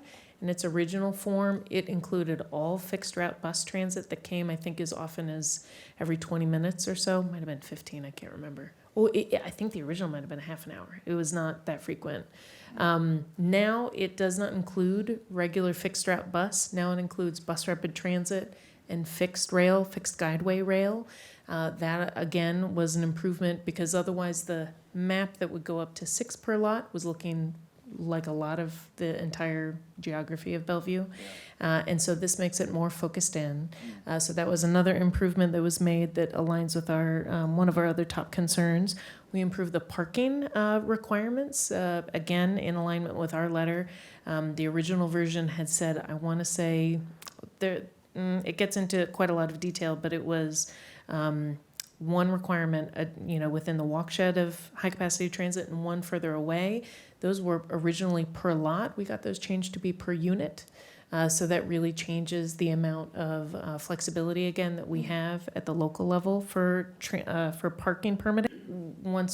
And we haven't done kind of a GIS layer of it yet, but we think that would include most of the geography of Bellevue because we are a city in a park. And so if we are walking distance to a park or a school, again, it's not necessarily a bad idea, it's just so broadly defined that it would really make, again, that up to 6 a very wide, citywide measure. So we are working with the Association of Cities and a number of individual cities to really try to either narrow that definition or ideally have it pulled back so that we're really focusing on transit adjacent areas and then single family areas and not kind of this third definition in the middle. It was kind of a weird, kind of Frankenstein-y way that it got into this version of the bill. So we're hoping to get that pulled out. And the second one is around the substantially similar area of the bill. I think that was in Section 10. It allows commerce to allow cities that have taken substantially similar regulatory action by the effective date of the bill to not have to follow the kind of the details of House Bill 1110, but to have substantially complied with or be equivalent to the outcomes. We are trying diligently to get that date pushed back to a year from the enactment date of the bill so that we could do it if we really hurry up and stay very aggressively on track with our comprehensive plan. We think that we may be able to meet that 1 year from the effective date. We're not getting the amount of traction we would like because it wasn't designed for us, but we would really like to have that opportunity to use that pathway. So we're pressing, we're working very, very diligently, I'd say, on a daily basis with our delegation and the proponents to try to get traction on those two outstanding areas that are very concerning, but the bill on balance is getting better. And the proponents have been very helpful in having a very open door with us to continue to work all the way through. And our members of the 41st and 48th who are on appropriations have been really helpful trying to get our feedback because they know the bill has continued momentum forward and want it to be as good as it can be before it passes. Yeah. Thank you, Jennifer. I really appreciate that. Sorry, that was a lot. No, that was a lot. It was, but that was very informative as well. And as you know, we're getting a lot of emails and calls from residents, and I'm trying to understand the impact to their neighborhoods and their communities. So appreciate that. Thank you. Absolutely. Okay. Councilmember Lee, and did you, Councilmember Stokes, you were after him. I have just one question. I'm I'm happy to see that we're making progress moving forward. You described the process for the legislature. You know, they're going to go to the rules and House and the floor, and then they approve, and they're going to wait for the Senate bill, and Senate bill will come out, and they will agree on whatever. So we really don't know what they're agreeing to. That's what makes me very uncomfortable. That's one. After looking at so many bills that are talking about the same thing, what's the end result coming out? We don't know. It's like people say about politicians. When we talk things, we're making sausage. I don't know what the sausage looks like. The question now is, my question is, what do we do as a council? What's our process? We had voted on, a couple of weeks ago, and is that the end of it? Just whatever come out, that's just going to be it? Or do we have an opportunity to review at each step of the way? And ultimately, the most important is the final. Do we have a say? That's the question. If we don't, then I think we don't know what progress we're going to make, depending on what's going to happen, what sausage is going to come out. And so that's my ultimate question. I welcome the state legislators, our representatives, help us. They would like the money, like their suggestions, many things we don't even think about. We like to hear that, especially with our adjacent jurisdictions, and the needs that in common. Also, there are things that we need to help us to get done. So it's all good. But ultimately, I think we should have this final say. Do we agree or not agree? And what don't we agree? Do we have a right to do whatever we want to do? You mentioned that we can deviate, but there's going to be arbiter, finally. Somebody's going to say, do you fit our criteria or not? You mentioned that Department of Revenue has the final say. Commerce. Yep. Yeah. So it's still Department of Commerce. I don't know who they are. When they say, no, your system is not quite the way we want it, we have no say. I think we should be the final arbitrator. Thank you. I think So you I'd ran like to for know, state what's the office process? at one point, didn't you? Okay. You ran for state office. Sure. So I you did. know, I you know that job. Exactly. That's why I'm not in state office. That's why I'm staying with the city office. Go ahead. And I know that, so please, thank you. Thank you, What do Councilmember. you expect us to do so that we know the package we're buying, and we can make a decision, yes or no? Yes, you. absolutely. We will really have a significant milestone when we get to next Wednesday, when we expect all the legislation, including 1110, to have made it off of the House floor or not. So we will have a really significant sense of the playing field and what is left and what shape it's in once we get to that date. And so you've been receiving from us weekly written updates. This one is more comprehensive because it really covers the full landscape instead of just our kind of top priority issues. And so we can, make sure that we give you a really robust update once we get to the House of Origin cutoff. It really is, as you and I discussed earlier, it's really when we turn that corner, and we do actually get to the halfway point in terms of number of days this week. So it's kind of like as the daylight is getting longer, we're also getting closer to the end of sessions where we know what we're going to get, which is what you're asking. That's where we would like to have the ability to engage you as elected officials more when it makes sense and is helpful leverage for us to pick up the phone and say, hey, this bill is, we know it's a work in progress. It would be really meaningful if you could consider making this change to make this bill better. We had that conversation with our contract lobbyists this morning, said, hey, look, we think we've got on this bill 2 real key issues left. Boy, we're having a hard time getting a toehold on the one. Please think really hard about how we can enlist our elected officials where that makes sense. So we will be working with you to really engage you a little bit more directly when and how that makes more sense. We try to use different tactics for different bills at different stages in the process. But ultimately, to our chagrin, on each one of these bills, while we weigh in and represent Bellevue's interests and Bellevue's community impacts, it will be the legislators, of course, who ultimately decide kind of what direction to take each of these bills. And we just stay on top of them every little step of the way. And so we've taken your agenda, your direction on this bill in particular, and we're just kind of charging ahead to really try to tick off every one of those concern issues. So that we can really feel better about what we are left to implement at the local level at the end of the day. I hope that answers your question. I don't know if it fully we can does. respond to them, though, when we see the bill. And I hope that we have the opportunity as a council to actually respond to it officially. Certainly. Yeah, so this has happened, so what we already decided. No, we haven't. Thank you. Yeah. Councilmember Stokes. A couple of things. One, I think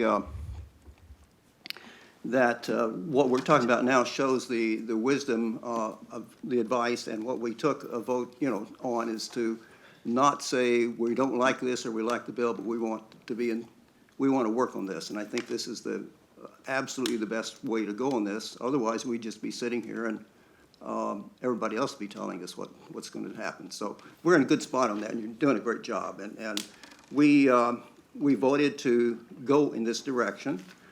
It is, I think, change is happening. Change happens. This is not the same city it was, 10 years ago. And there are a lot of people who like to keep their bubble and be back then. But I think we're making changes, and a lot of it, we keep focusing on what we think is a problem at this level, the local level. But the problem at the local level is more and more people are moving to Bellevue. They want to live in Bellevue. We're attracting them. We like that. And they have to have a place to live. And people who can't afford the housing need to have a place to go. So this is change, and people don't like change, and they're happy when they have a little space. But I think what we're doing is really working through that and taking those different interests together and coming up and try to make this bill the best it can be, because I think the sentiment generally in the public is we need to make change. And it's going to happen. And if we just sat back, the bill would go through and we'd have to do whatever they said, and we wouldn't have had any input to it. So we took the best path on this, and I think we just want to, and we know what's going on. It's not a surprise on these things. As you said, you've given really, really good reports on this. And, when it gets to a certain point, we can come back again, have the conversations, and make a decision. Are we going to stick with what we did originally, or are we going to make some changes? But I think what I hope we're looking at is not just in a focus piece, but looking at the bigger pieces, what is really best for people in Bellevue, the whole community, not just certain areas and certain places, and what is best for us going forward. How are we going to work with the changes that happen to Bellevue, and they are going to change, and how can we make them do in the best way possible? And that's what we're working at.